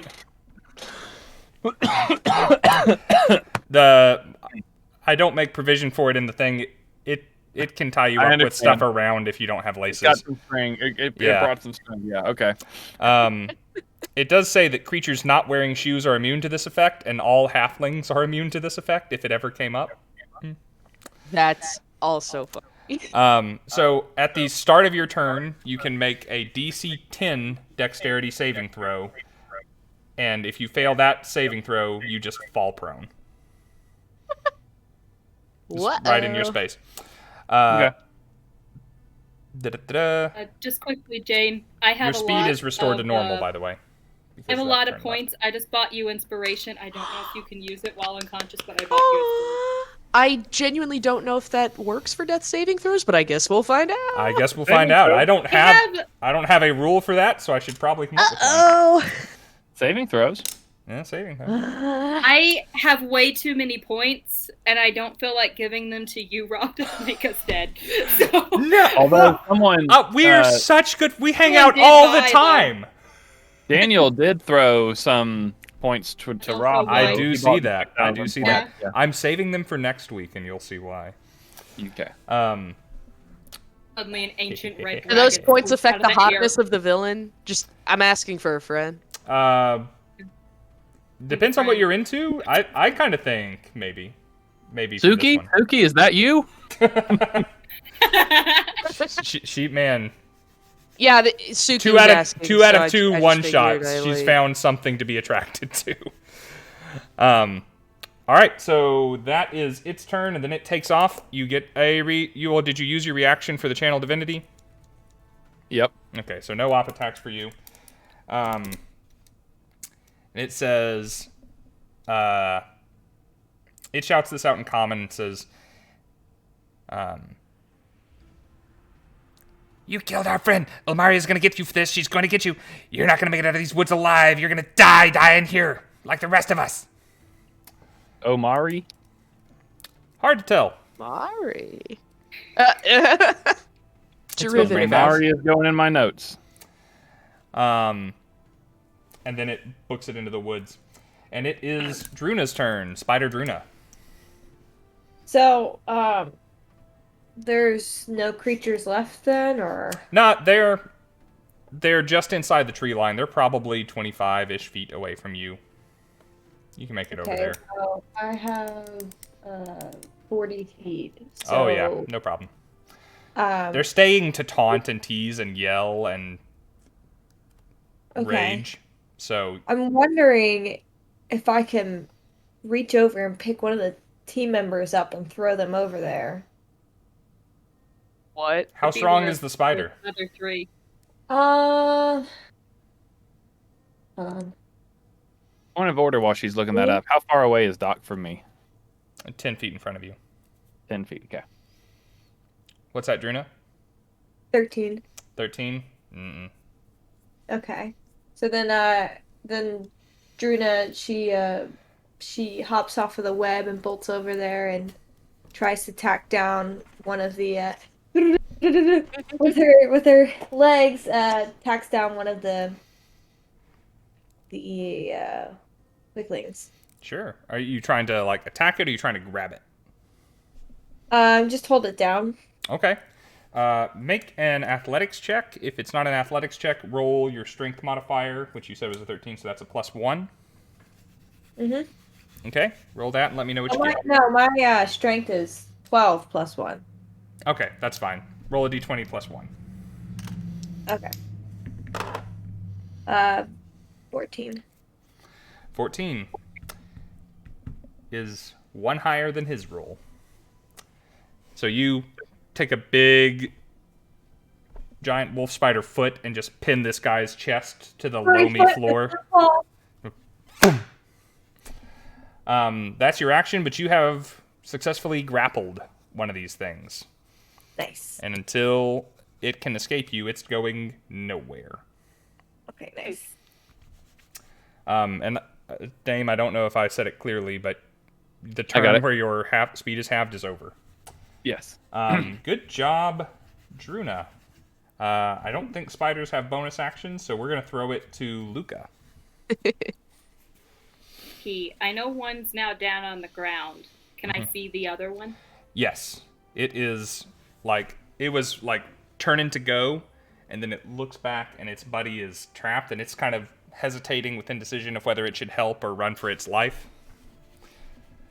Is this the one that hit Doc?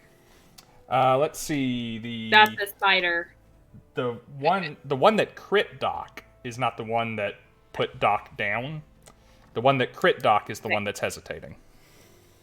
Okay, well, you see Luka just kind of like kind of coughing into his hands. He's going to kind of move at least to where he can to get a 15-foot cone on this one that Druna doesn't have without hitting anybody else. Not a problem. As they're running, Phoebe's on his shoulder, and it's just kind of going, the one that crit on Doc that's down on the ground.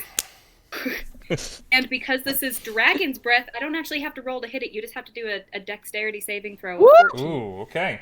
Dude, And it still takes half damage. Dexterity is good for these things, but they're pretty hurt.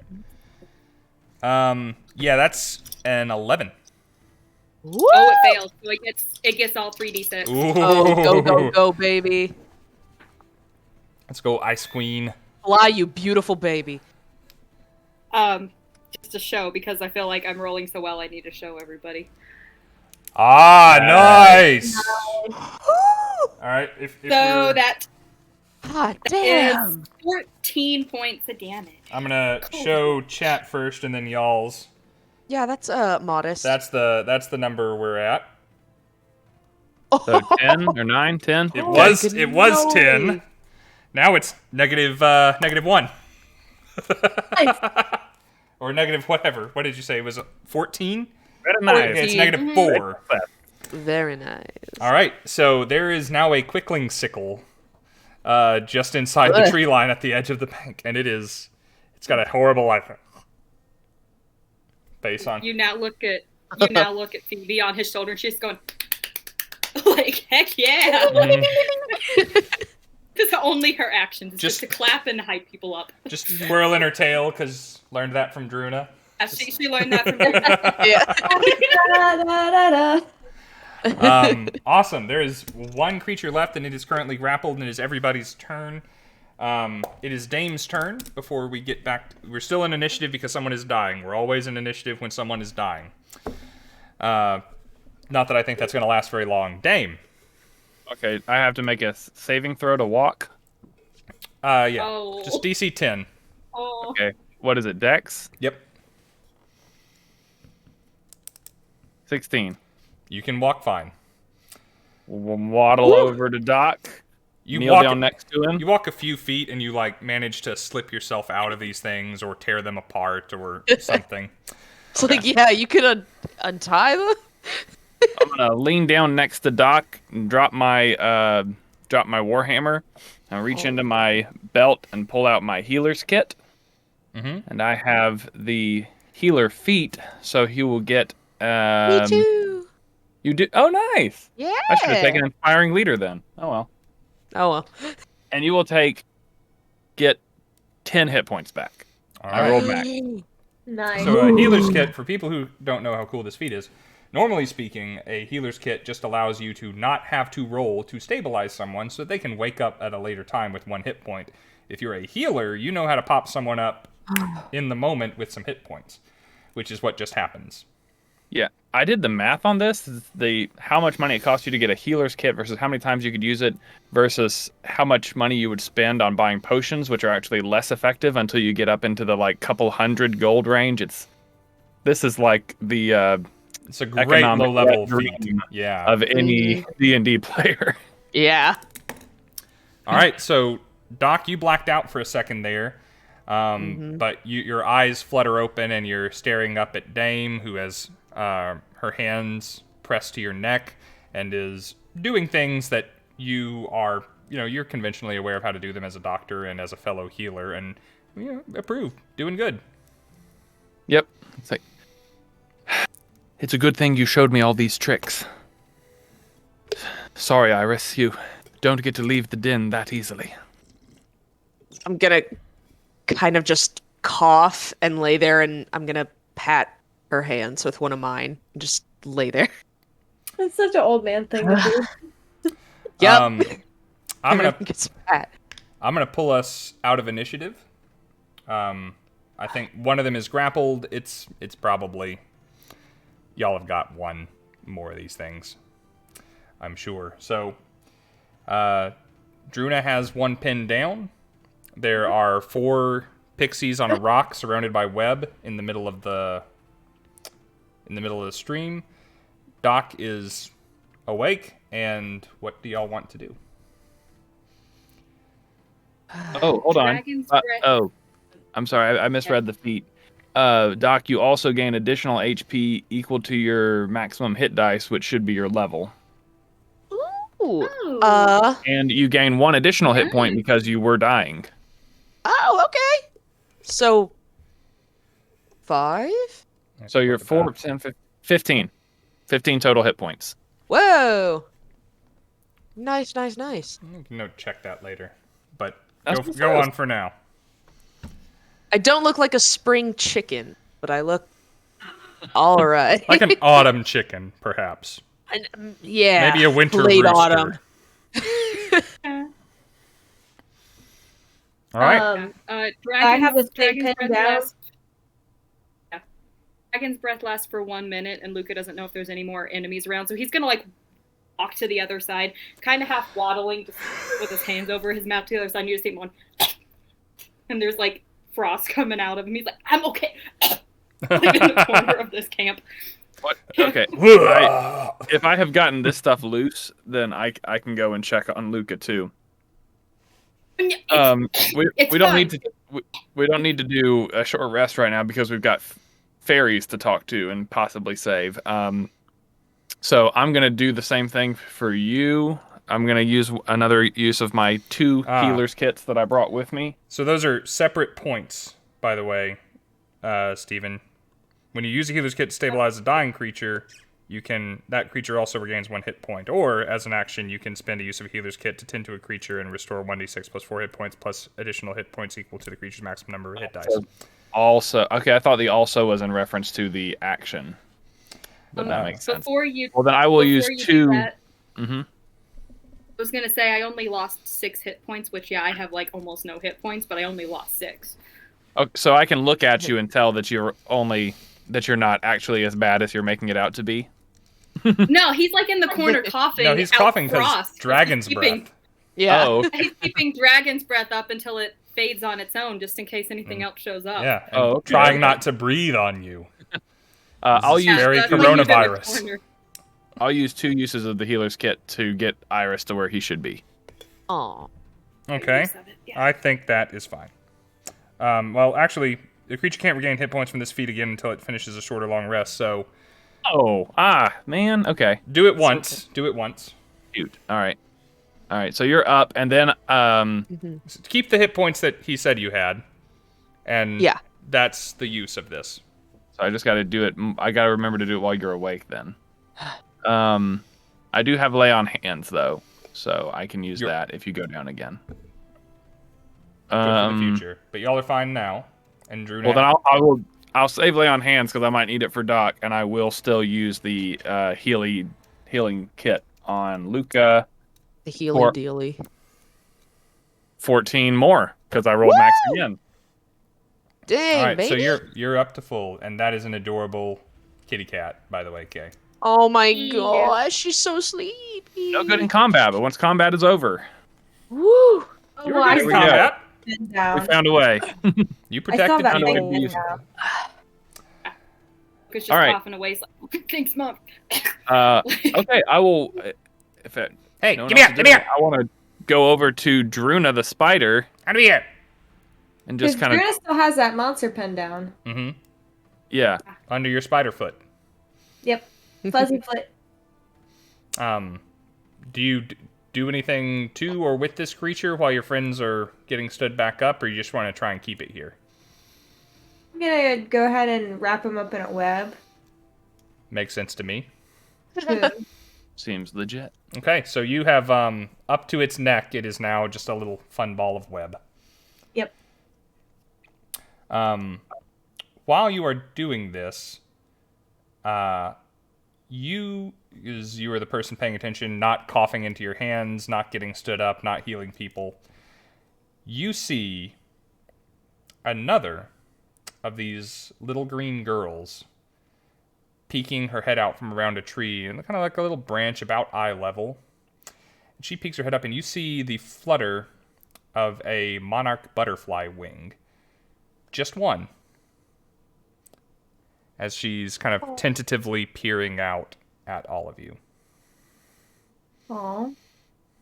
I'll go ahead and shake my wild shape off and go back to normal. And I'm still bleeding at this point because I did take some damage. But if there is like I'll pick up like I'll pick up like a flower and I'll make it bloom in my hand and kind of gesture it towards the little fairy or the little pixie. Okay.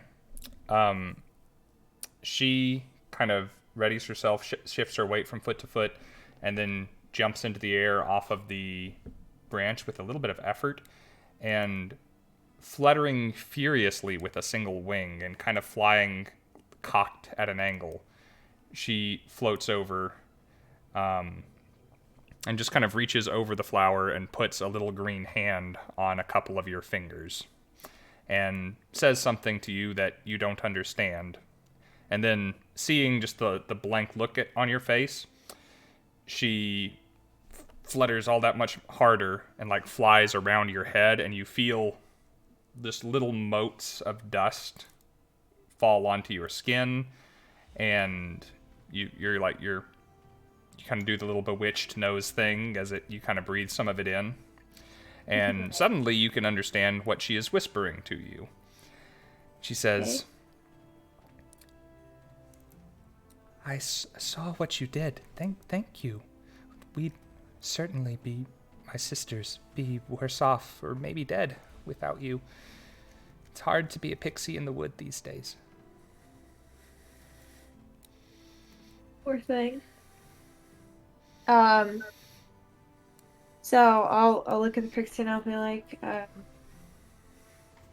I'll go ahead and dispel the web, so that she can be reunited with her sisters, and I'll be like, well, is there anything that we can do to help you? Do you need to leave, or what can we do?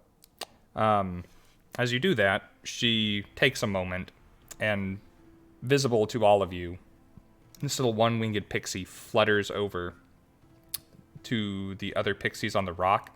They have a hushed conversation, and each of them reaches over to this pixie with the wing.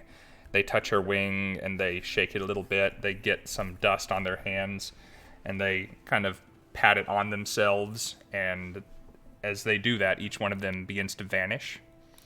And you see them little holes in the stream as they all, one by one, swim to shore and start walking away.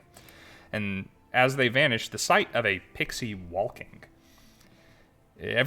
goes against everything that you know about pixies.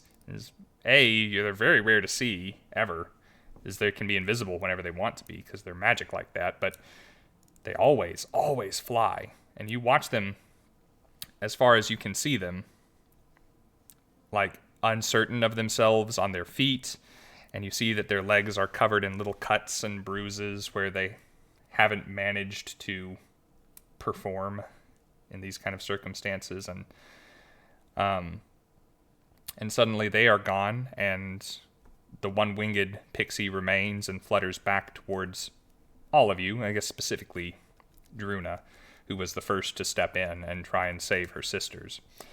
But somewhat ignoring the rapscallion webbed nearby, she gives you a little curtsy, again, a little bit imbalanced, used to doing this in the air, but flapping like that is kind of hard. So she gives you an imperfect curtsy and introduces herself as Breezy. Breezy. Hello, Breezy. Do you know why this started happening? Is there a reason why these guys started attacking you, or? Oh, they've always been just awful little nuisances and jerks, but normally they can't find us and they can't fly and we can hide very well, and it hasn't been a problem. But without our wings, we're pretty easy prey for almost everything in this wood. What happened to your wings? Did somebody take them? She kind of brushes at an eye as it starts to water up, and she says, Ulmaria took them. Who's Amaria? She's the druid in charge of the dryad in charge of this wood. All of the Fae, we swore oaths to her long ago. She's responsible for this place, responsible for us. But not long ago, she started acting differently, and she started hurting us, the pixies, and she turned the wood against us, and she takes our wings, and most of us are killed, but some of us got away, but we're a little better than sitting ducks anymore. I'm sorry that happened. She kind of indicates her wing and says, I was one of the lucky ones. Yeah. I still have enough magic to protect the others a little. Well, you should definitely do that. Do you mind, though, pointing us in the direction of where this dryad is? Says, yeah, she took up residence at the shrine up the river where Ethelyn usually stays, and Ethelyn's in a bad way. Ulmaria had to deal with her first. And she's not dead, but she's very hurt, and Ulmaria, she's making her watch all of this. She's a prisoner there. And who's Ethelyn? She's a druid who lives in the mountains. She has been our link to the outside world. She's very, very nice, very strong. But after she got that horn, Ulmaria is stronger. Ulmaria got a horn? Mm-hmm. A bright red, crooked, horrible thing.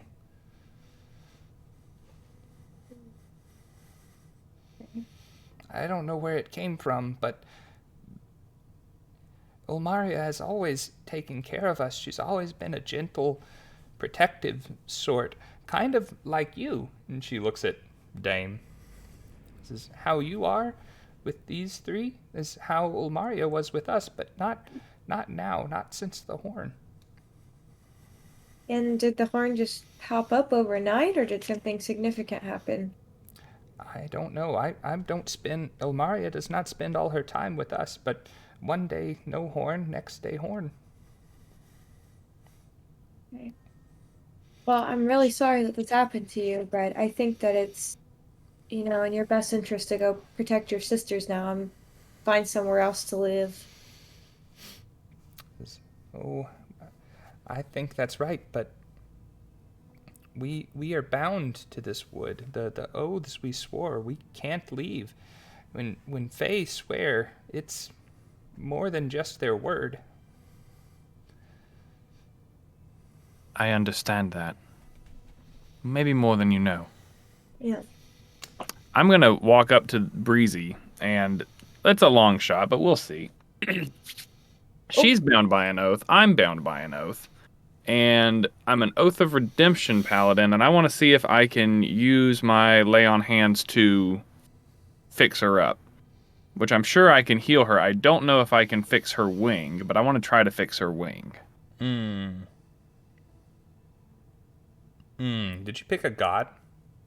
Or goddess? I'm an Oath of Redemption paladin, so the power comes from the oath. Okay. I did not pick one of the gods from your setting. Let's do, mechanically speaking, no, but I like the thought. Next time.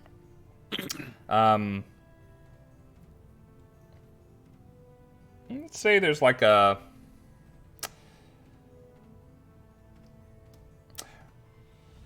Roll a d6, and if you get a 6, it works. You're going to ask me to roll a 6 3 times in a row on a d6? 3 times in a row? I didn't make you roll a d6 the last 2 times. The last 2 times I rolled a 6. So it should be easy. Not this time. Okay. I still put the lay on hands until she's completely restored in an attempt to do so. Let's see. I'm pretty sure the pixie hit point pool is a modest 1 point. Whoa. I'm all 1 point into her trying to fix her up. Okay. Well, she looks and feels and sounds a little better, but still has 1 wing. Although that gaping little hole that she had in that back left scapula is now sealed. Okay. If it's 1 point, I'm gonna do that to her 3 sisters also. They are gone. They have fled. Okay. Made themselves invisible and left this place to try and make some headway. But I like the thought, and thank you for the call. I don't know. Can you make yourself invisible like you did with them? Yes, I have some magic. The wings make the pixie dust, and I have 1. I don't have as much as normally do. But I can help. Well, good news. The river is positively lousy with the stuff. So, if you need more, you might be able to get it there. I don't think Ulmaria is being very careful with the wings that she collects. And I wouldn't be surprised if it's fallen into the water. She has a lot of them now. A lot of us are missing our wings. More than you see here. We're just the ones that got away. Is there a way to restore your wings? Oh, I mean, magic can do a lot of things, but not my magic. Okay. I don't have any more questions. Do you, Dame? Do you think turning yourself invisible is sufficient to keep you safe from other quicklings? Or would you like to tag along? It's always worked before. Are you going there? We're going to try to see a Thelen. Although, if we are to solve the problems in the town at the bottom of the Hit Mountain, it seems we may have to address the Ulmaria issue. Well, I don't know if you've noticed, the wood changes, and it's protecting her. The trees, the ground, the river, it's all hers. It's loyal to her. She could spin you around in circles forever, till even elves are old and gray. Does that problem affect you? No. Well, then I think we may need you to tag along, unfortunately. Well, if you're going to help to stop whatever is going on to prevent more of my sisters from getting hurt, to help Ulmaria, then yeah, I'd be happy to take you. So, we need to make Doc sure will kind of clear his throat for a moment and maybe even have to take a moment and spit out a bit of blood. Bkhlizi, was it? That's me. If it's not curt of me to ask, may I see your wings? Sure. And she'll flutter over to Druna's shoulder and turn her back to you. Okay. So the back wound is healed up, right? Dame saw to that. And it's a monarch butterfly wing? Mm-hmm. It's larger, because she's... Yeah. This is not Tinkerbell, she's... Yeah. Mm-hmm. How tall is she? She is less than a foot tall, around 8 to 10 inches. Oh. She's so cute. Because I had a Tinkerbell idea. Going Not to think while all this is going on, rifle. Luke is just Have a good one. winning this beautiful moment. Yeah. Go ahead. You said, she was stealing your wings and hanging on to them, yes? Mm-hmm.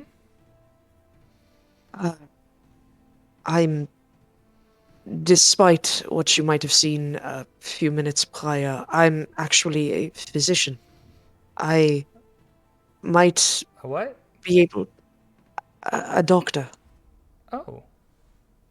And I have never worked with your sort before, but I do have some abilities that go beyond the physical elements that I normally give patients.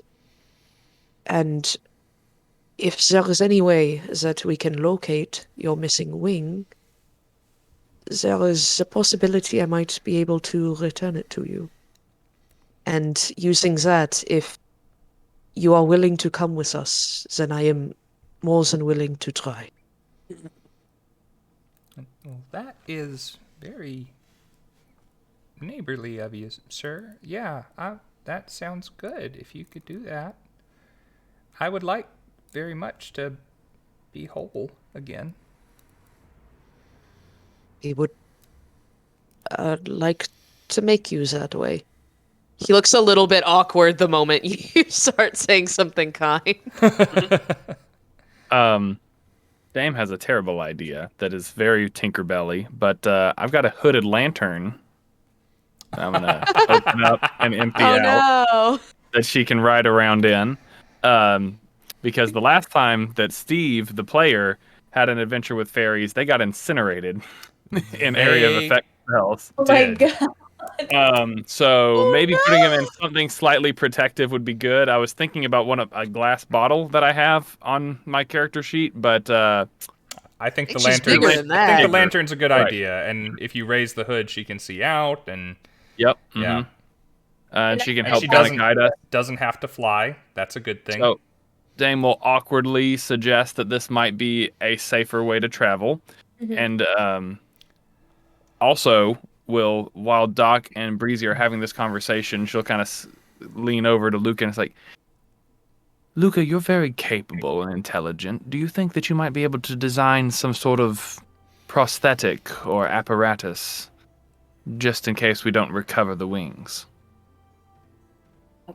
He's still coughing and has likely been ruining this beautiful moment multiple times now by going, Pat him on the back. It's Pat like him on the reverse back. hot.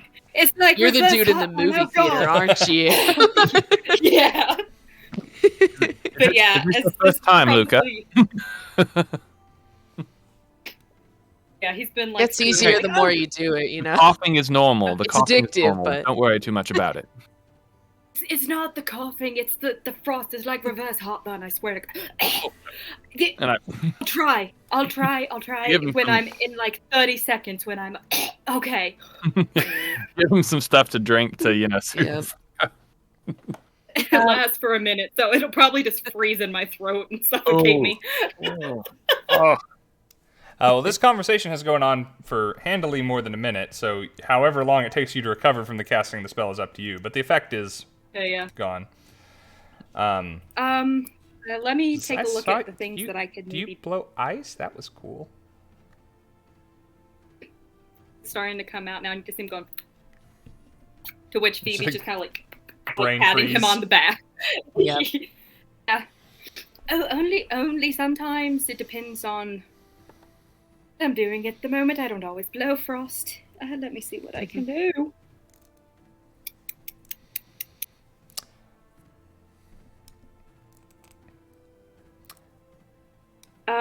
I don't think I have anything I can do today in terms of any type of crafting. I need to look at all the spells I've learned as well, not just what I prepared. So maybe after a rest I can do something, like our next long rest, which will be a while from now. But maybe after that I can do that. But don't worry, dear. I have something else that I can do. And he pulls out his journal and like draws a butterfly wing and is like, No. sticks it to her. Takes it to her Bless back. it. is it fun for you to be comical here, or would you like to try and be good at this? Because it seems to me like Mom and Dad might have had like weird little knacks for this kind of thing that you could have observed. That's very true. They might have. No, I'll be serious about it. I mean, he's weird. He's not a jerk. Yeah. He's just weird. What should I do? Sounds like a intelligence roll. And I won't give you. Saving throw? No, I won't give you proficiency, but I'll give you advantage because this is the kind of environment that you grew up in. By the way, go and if you want to know what environment that was, check out the episode of the podcast that's coming out this weekend. Bardic to Inspiration on Spotify. You gotta sit up there. She's trying to steal things out of the desk. Like she already took a rubber band and tried to eat it. Dare. Anyway, advantage. Okay.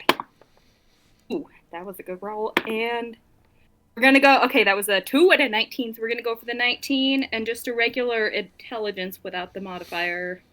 Or without the... That is one of my proficiencies. But without that, it is... 23. 23. Should I... No, I can add bless to that. I don't need to add bless to that. So you rip a page out of your journal. You just kind of go quiet for a second, which... is probably troubling. As you get like, you kind of search your clothes and find thin bits of gossamer and fabric, and you take those and a little page from your journal, and you find a little wire from a piece of jewelry, and just very light elements, as light as you can, and start crafting them into something with a little bit of rigidity to it, a little bit of structure, but as lightweight as you can manage. And by the end of a 23, about 6 minutes later, and there might be some conversation going on while you fiddle, a impressively delicate little fake wing in almost exactly the shape of her other is there, and you guys you make this little strap that kind of goes around her shoulder and around her rib cage, where she can't really move it with her shoulder muscles, but using one arm she can kind of pull on a couple little ropes and she can manage it. No magic coming out of that wing, and it's kind of complicated, and it takes her a second to figure it out that it requires new muscle memory, but it does work. Oh, I made her a toothless wing. Pretty much, yes. Toothless. Aww. Prosthetic. I love Excellent work, Luka. Toothless wing. Good job. Yeah. Very good job. And she Hey, what you fucking do? Can you let me out of here? Oh yeah, we have the wrapped up. Yes, and good job to you as well, Druna. Obviously, that was a brilliant plan and use of your spell. And thank you for hanging on to this one for us. Oh, you're welcome. I wasn't able to get in any hits on these things during the fight. And I just looked over my character sheet and found, weirdly enough, I have a proficiency specifically in whips. Of course you do. Oh, man. So I don't know weird. where that came from, but so weird that Dame has proficiency in whips, everyone. I just found this out. You'll I know. never believe it. Gosh, where did that come from? Proficiency comes from excessive experience, training, determination, repeated use. Yeah, Yep. you have proficiency in whips. Oh, I get it. So, Hey, she's in the a rodeo. rodeo. In the rodeo, that's right. In the drow That's why it's rodeo. I get it. that's why it's weird when they called her mommy. Spider Anyway, rodeo. so, It's pretty think- wild if you've never been. I think maybe this is a good chance to put that into use now that we have a captive audience for that. Okay. While Dame is doing this, Luca's going to pull a little cookie out of one of his pockets and be like, "Are you hungry, darling?" Just hand it to the little fairy. Oh my god. Phoebe watches it move intently, but... If Breezy gets her druthers, by the way, yes, she's hungry. No, she doesn't mind riding around in a lantern. Yes, she's very excited to have the opportunity to actually fly again, even if it's a little difficult. And if she gets her pick, she would rather...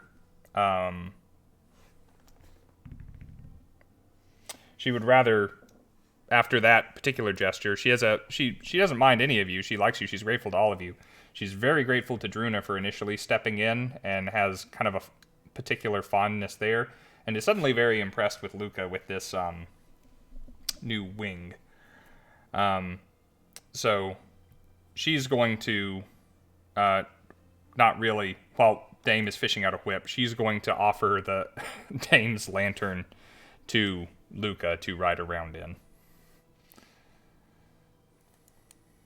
Like this, with Phoebe still up on his shoulder.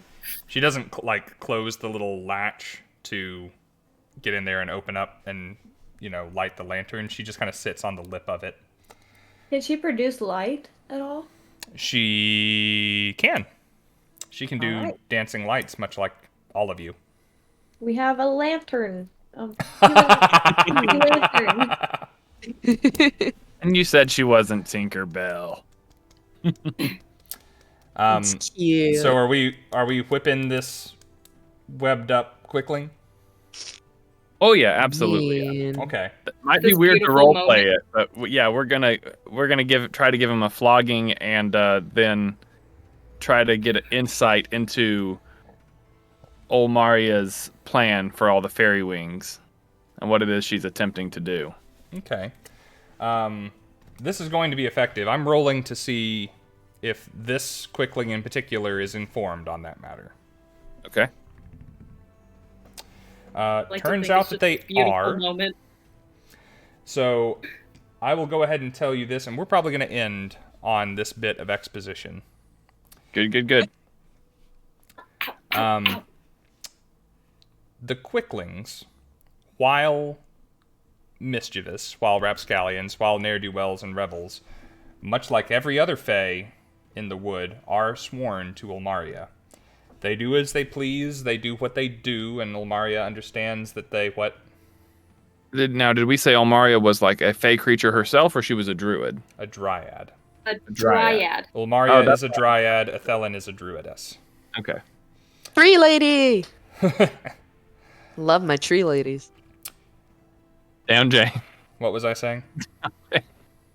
I've done two of them. All the creatures in the wood are sworn to the dryad Yes. Olmaria, and the quicklings are no exception.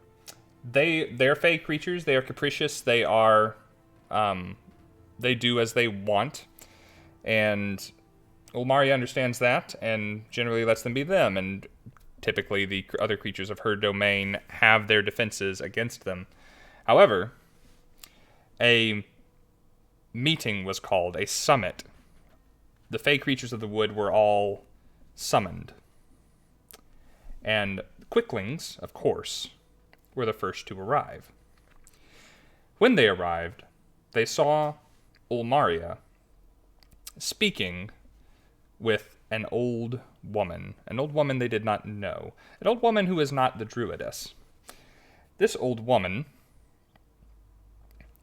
was speaking with the dryad in furtive and hushed tones, and as the quicklings arrived, their conversation ended. The old woman handed the dryad a sack. It was hanging loose and empty, and began to walk north, higher up into the mountains, up the river, towards the spires. Olmaria was sporting, at this stage, an item that they did not recognize. A horn, quite out of keeping with the rest of her aesthetic, was jutting from her forehead. Red and black veins seemed to come from the horn and into Olmaria's head, as though part of her, maybe growing into her rather than out. Regardless, the quicklings, impatiently as ever, waited for the other fae to arrive. And when they did, Olmaria demanded, with very little ceremony, the capture of all of the pixies present. Bound to their oath, the fae creatures pounced upon the pixies, who, thanks to the nature of their own oaths, were not beholden in the same ways as the others. Their oaths were to this wood. Their loyalty was to Olmaria. But they wished to save themselves from capture. Some tried to escape. Some were successful. Most were not. Collected as they were, the pixies were brought before the dryad. When the first reached her, she grabbed it by the throat and ripped the wings from its back. There was a shock that went through the assembled creatures, none more shocked than the latest arrival, the dwarf druidess Ethelyn. With a roar of rage, Ethelyn hurled herself at Ulmaria, but as she did, large and sinister black thorny vines erupted from beneath the shrine and bound Ethelyn to the structure, to the altar. Ethelyn, thus restrained, was forced to watch as pixie after pixie was taken to Ulmaria. Wings ripped from their backs, bodies discarded. Soon, with a fistful of bleeding and glittering wings, Ulmaria began to wave the dust over some of the creatures, casting spells on them, changing their nature, their abilities, reinforcing their loyalty to her. Other wings went straight into that empty sack. More and more until the sack was quite full, even of such thin wings. Knowing that some had escaped, Ulmaria mobilized her Fey army to collect any stragglers. Every wing was needed. As much pixie dust as could be gathered was required. By whom or for what? This quickling doesn't know.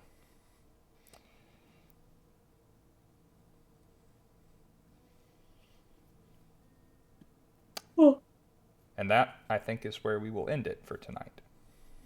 Alrighty. Wow. Snap. Wild. It's about to go down. Dryad Oh gone boy, is bad. About to get a friend. A delightful number of people have stuck through all of that with us. Thank you guys for coming. Goodness, I know this was hi, a hello. longer stream. Yeah. As 4.5 hours. It's Yay. easier for us to lose track of time. Woo. I'm very grateful that people stuck around. Yeah. Damn, Daniel. Yeah. Daniel's still here. Daniel's a trooper. Was clipping the whole way. Dancer Our boy. Hawk here the whole time. Hey, thank you. I appreciate the compliment. And Where's my Dancer Hawk is queen? like the Dancer Hawk is like the team mascot or the team sponsor, you know, something like that. I don't know. Water boy, something. Really appreciate it because we do this. I mean, Not so demeaning. we enjoy this. We would do this for us, but we're to a certain extent we're doing this on stream because we're doing this for y'all, and I'm really delighted that people are latching on to us as people and these characters in this story. And I do appreciate the compliment. Compliments like that go a long way with me, Hawk. Appreciate it. Appreciate it very much. Hooray, we finally got some combats. Another name. We got to Yes. do some Hooray. stuff. Y'all kicked Finally. ass. Yep. I know in our interview, at least one of you said, "Oh man, I can't wait till I can cast some spells and hurt some stuff." So here we go. We did it. We did the thing. That So- wasn't. boy. That wasn't. Spoiler alert. That wasn't me. I think it was probably at least 2 years ago, maybe 3 Certainly now. did it. I played through a beta version of this, and right before the lore drop was how far I got. So it's all news to me from here on out. Okay. And it was also why I was like, Hey. I came into this thing and I'm like, as soon as I saw the quicklings again, I'm like, man, these guys fucked me up last time. Yeah. So I'm just like, we're gonna drop a spell every round. We're gonna go ahead and use shit. Channel Here we go Divinity. again. Yeah, here we go again. Everyone's Also, like, "Boy." that was the fight where all the fairies got immolated. Ooh, hey. Oh, Wow, I'm gonna screw this up. Dire Ortha 37. I'm gonna go with Dire Ortha. Because like Dire Wolf, Dire Spider, Dire Ortha. There you go. Ortha. Hey, I got it right! It's a lot of fun. I'm glad I found this. I don't know how you found this, but hey, super duper welcome. If you like this kind of stuff, we do this game every Monday. We're going to be doing it for a little while. Facebook, yeah. Someone's Facebook. Couldn't have been mine. We Friday nights we do community streams and gaming streams, and we're opening it up on Wednesday nights too. Give us a follow and you'll know whenever we're live. We're going to keep posting on social media. If you like the people that are in here, I see... I was about to... Daniel! Saving me time and typing. There's a Discord where we all hang out. The people that are on screen, the people that are off screen, the people that are in the chat. We'd love to have you if this is the kind of stuff you want to stick around for. And if not, I don't blame you, but we're going to have fun anyway without you, so you might as well. Guys, you can chill with us. Anything y'all want to say or shout out or remind people of before we go for the evening? Reminder, this Saturday at 7 a.m. we are dropping a podcast where we interview all of the players so that even if you've missed a couple of the previous episodes, you can still learn a little bit more about them and the characters that they've made. Also, if you're enjoying this so far and you want to get yourself up to date, we do have the previous 2 episodes of this campaign currently up on YouTube. It's a little bit hard to find the YouTube channel right now. But, that's why I put a link to it in the chat. We got the link. But we got the link right there, and you can go back and see how all this got started. Episode 2 is hilarious, and there's a couple of moments in episode 1 that are really good, despite the fact that, some of the characters like mine are still trying to find their sea legs, so to speak. I think you fall in love. Oh my gosh, she just finished, he or she just had finished their first D&D session, and they've already gone onto Twitch to find more. You are my sort of person. Because once I decide I like something, I just try to consume it obsessively, and I am relating hard to this chat right now. Absolutely. Thing I consumed obsessively was pizza. We'd love to hear about it. If you did we drop a link to the Discord? We did. Daniel had us. Daniel, what a bro. Bro. Tell us about the game. Believe it or not, we are all enormous nerds and like hearing and talking about D&D with people. Our experiences, your experiences, everything. I've made the joke before, either on the podcast or on YouTube or something, that people used to go to conventions and stuff and wear shirts that said, "Do not tell me about your character," because that would be all that people want to talk about. I want a shirt that says, "Tell me about your character." Like, I like talking about this stuff. If I could, I would talk about this stuff all day, every day. Those are some good friends. Keep those friends. Speaking of good friends, again, Dancer Hawk, that dude Daniel, anybody was here. I missed Irish Mac in the chat. If you're watching, if you're watching on the VOD, what the heck, man? We missed you. Come on. Always. Yuki was with us the whole session. And thank you, Yuki. Yes, glad to have you coming and joining the list of names that I remember. Yes. Okay. We've converted Dire Ortha. We're good. We don't have to try any harder anymore. We're done.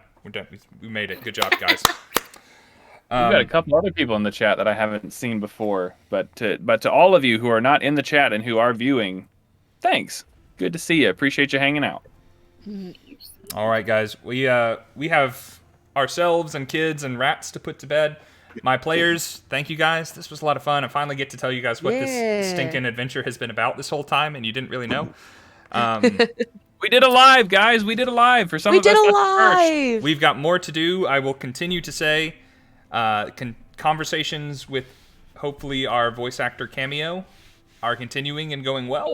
So if you guys, keep pulling on the plot thread, we will have a guest that I am very excited to. Ooh, okay. I'm not at all excited to run a game for them. That feels like pressure. That feels like, but I'm very excited to have them on this channel and introduce them to you and you to them. I'm probably going to log off of this and go play a game that they were a voice actor in right after this. Anyway, as always, everybody in the chat, I always try and say this, sometimes I forget, but I always mean it, because I don't know when the next time you're going to hear it is. I want to make sure you hear it somewhere every week, hopefully twice a week. I love you guys. My players, you know I love you guys.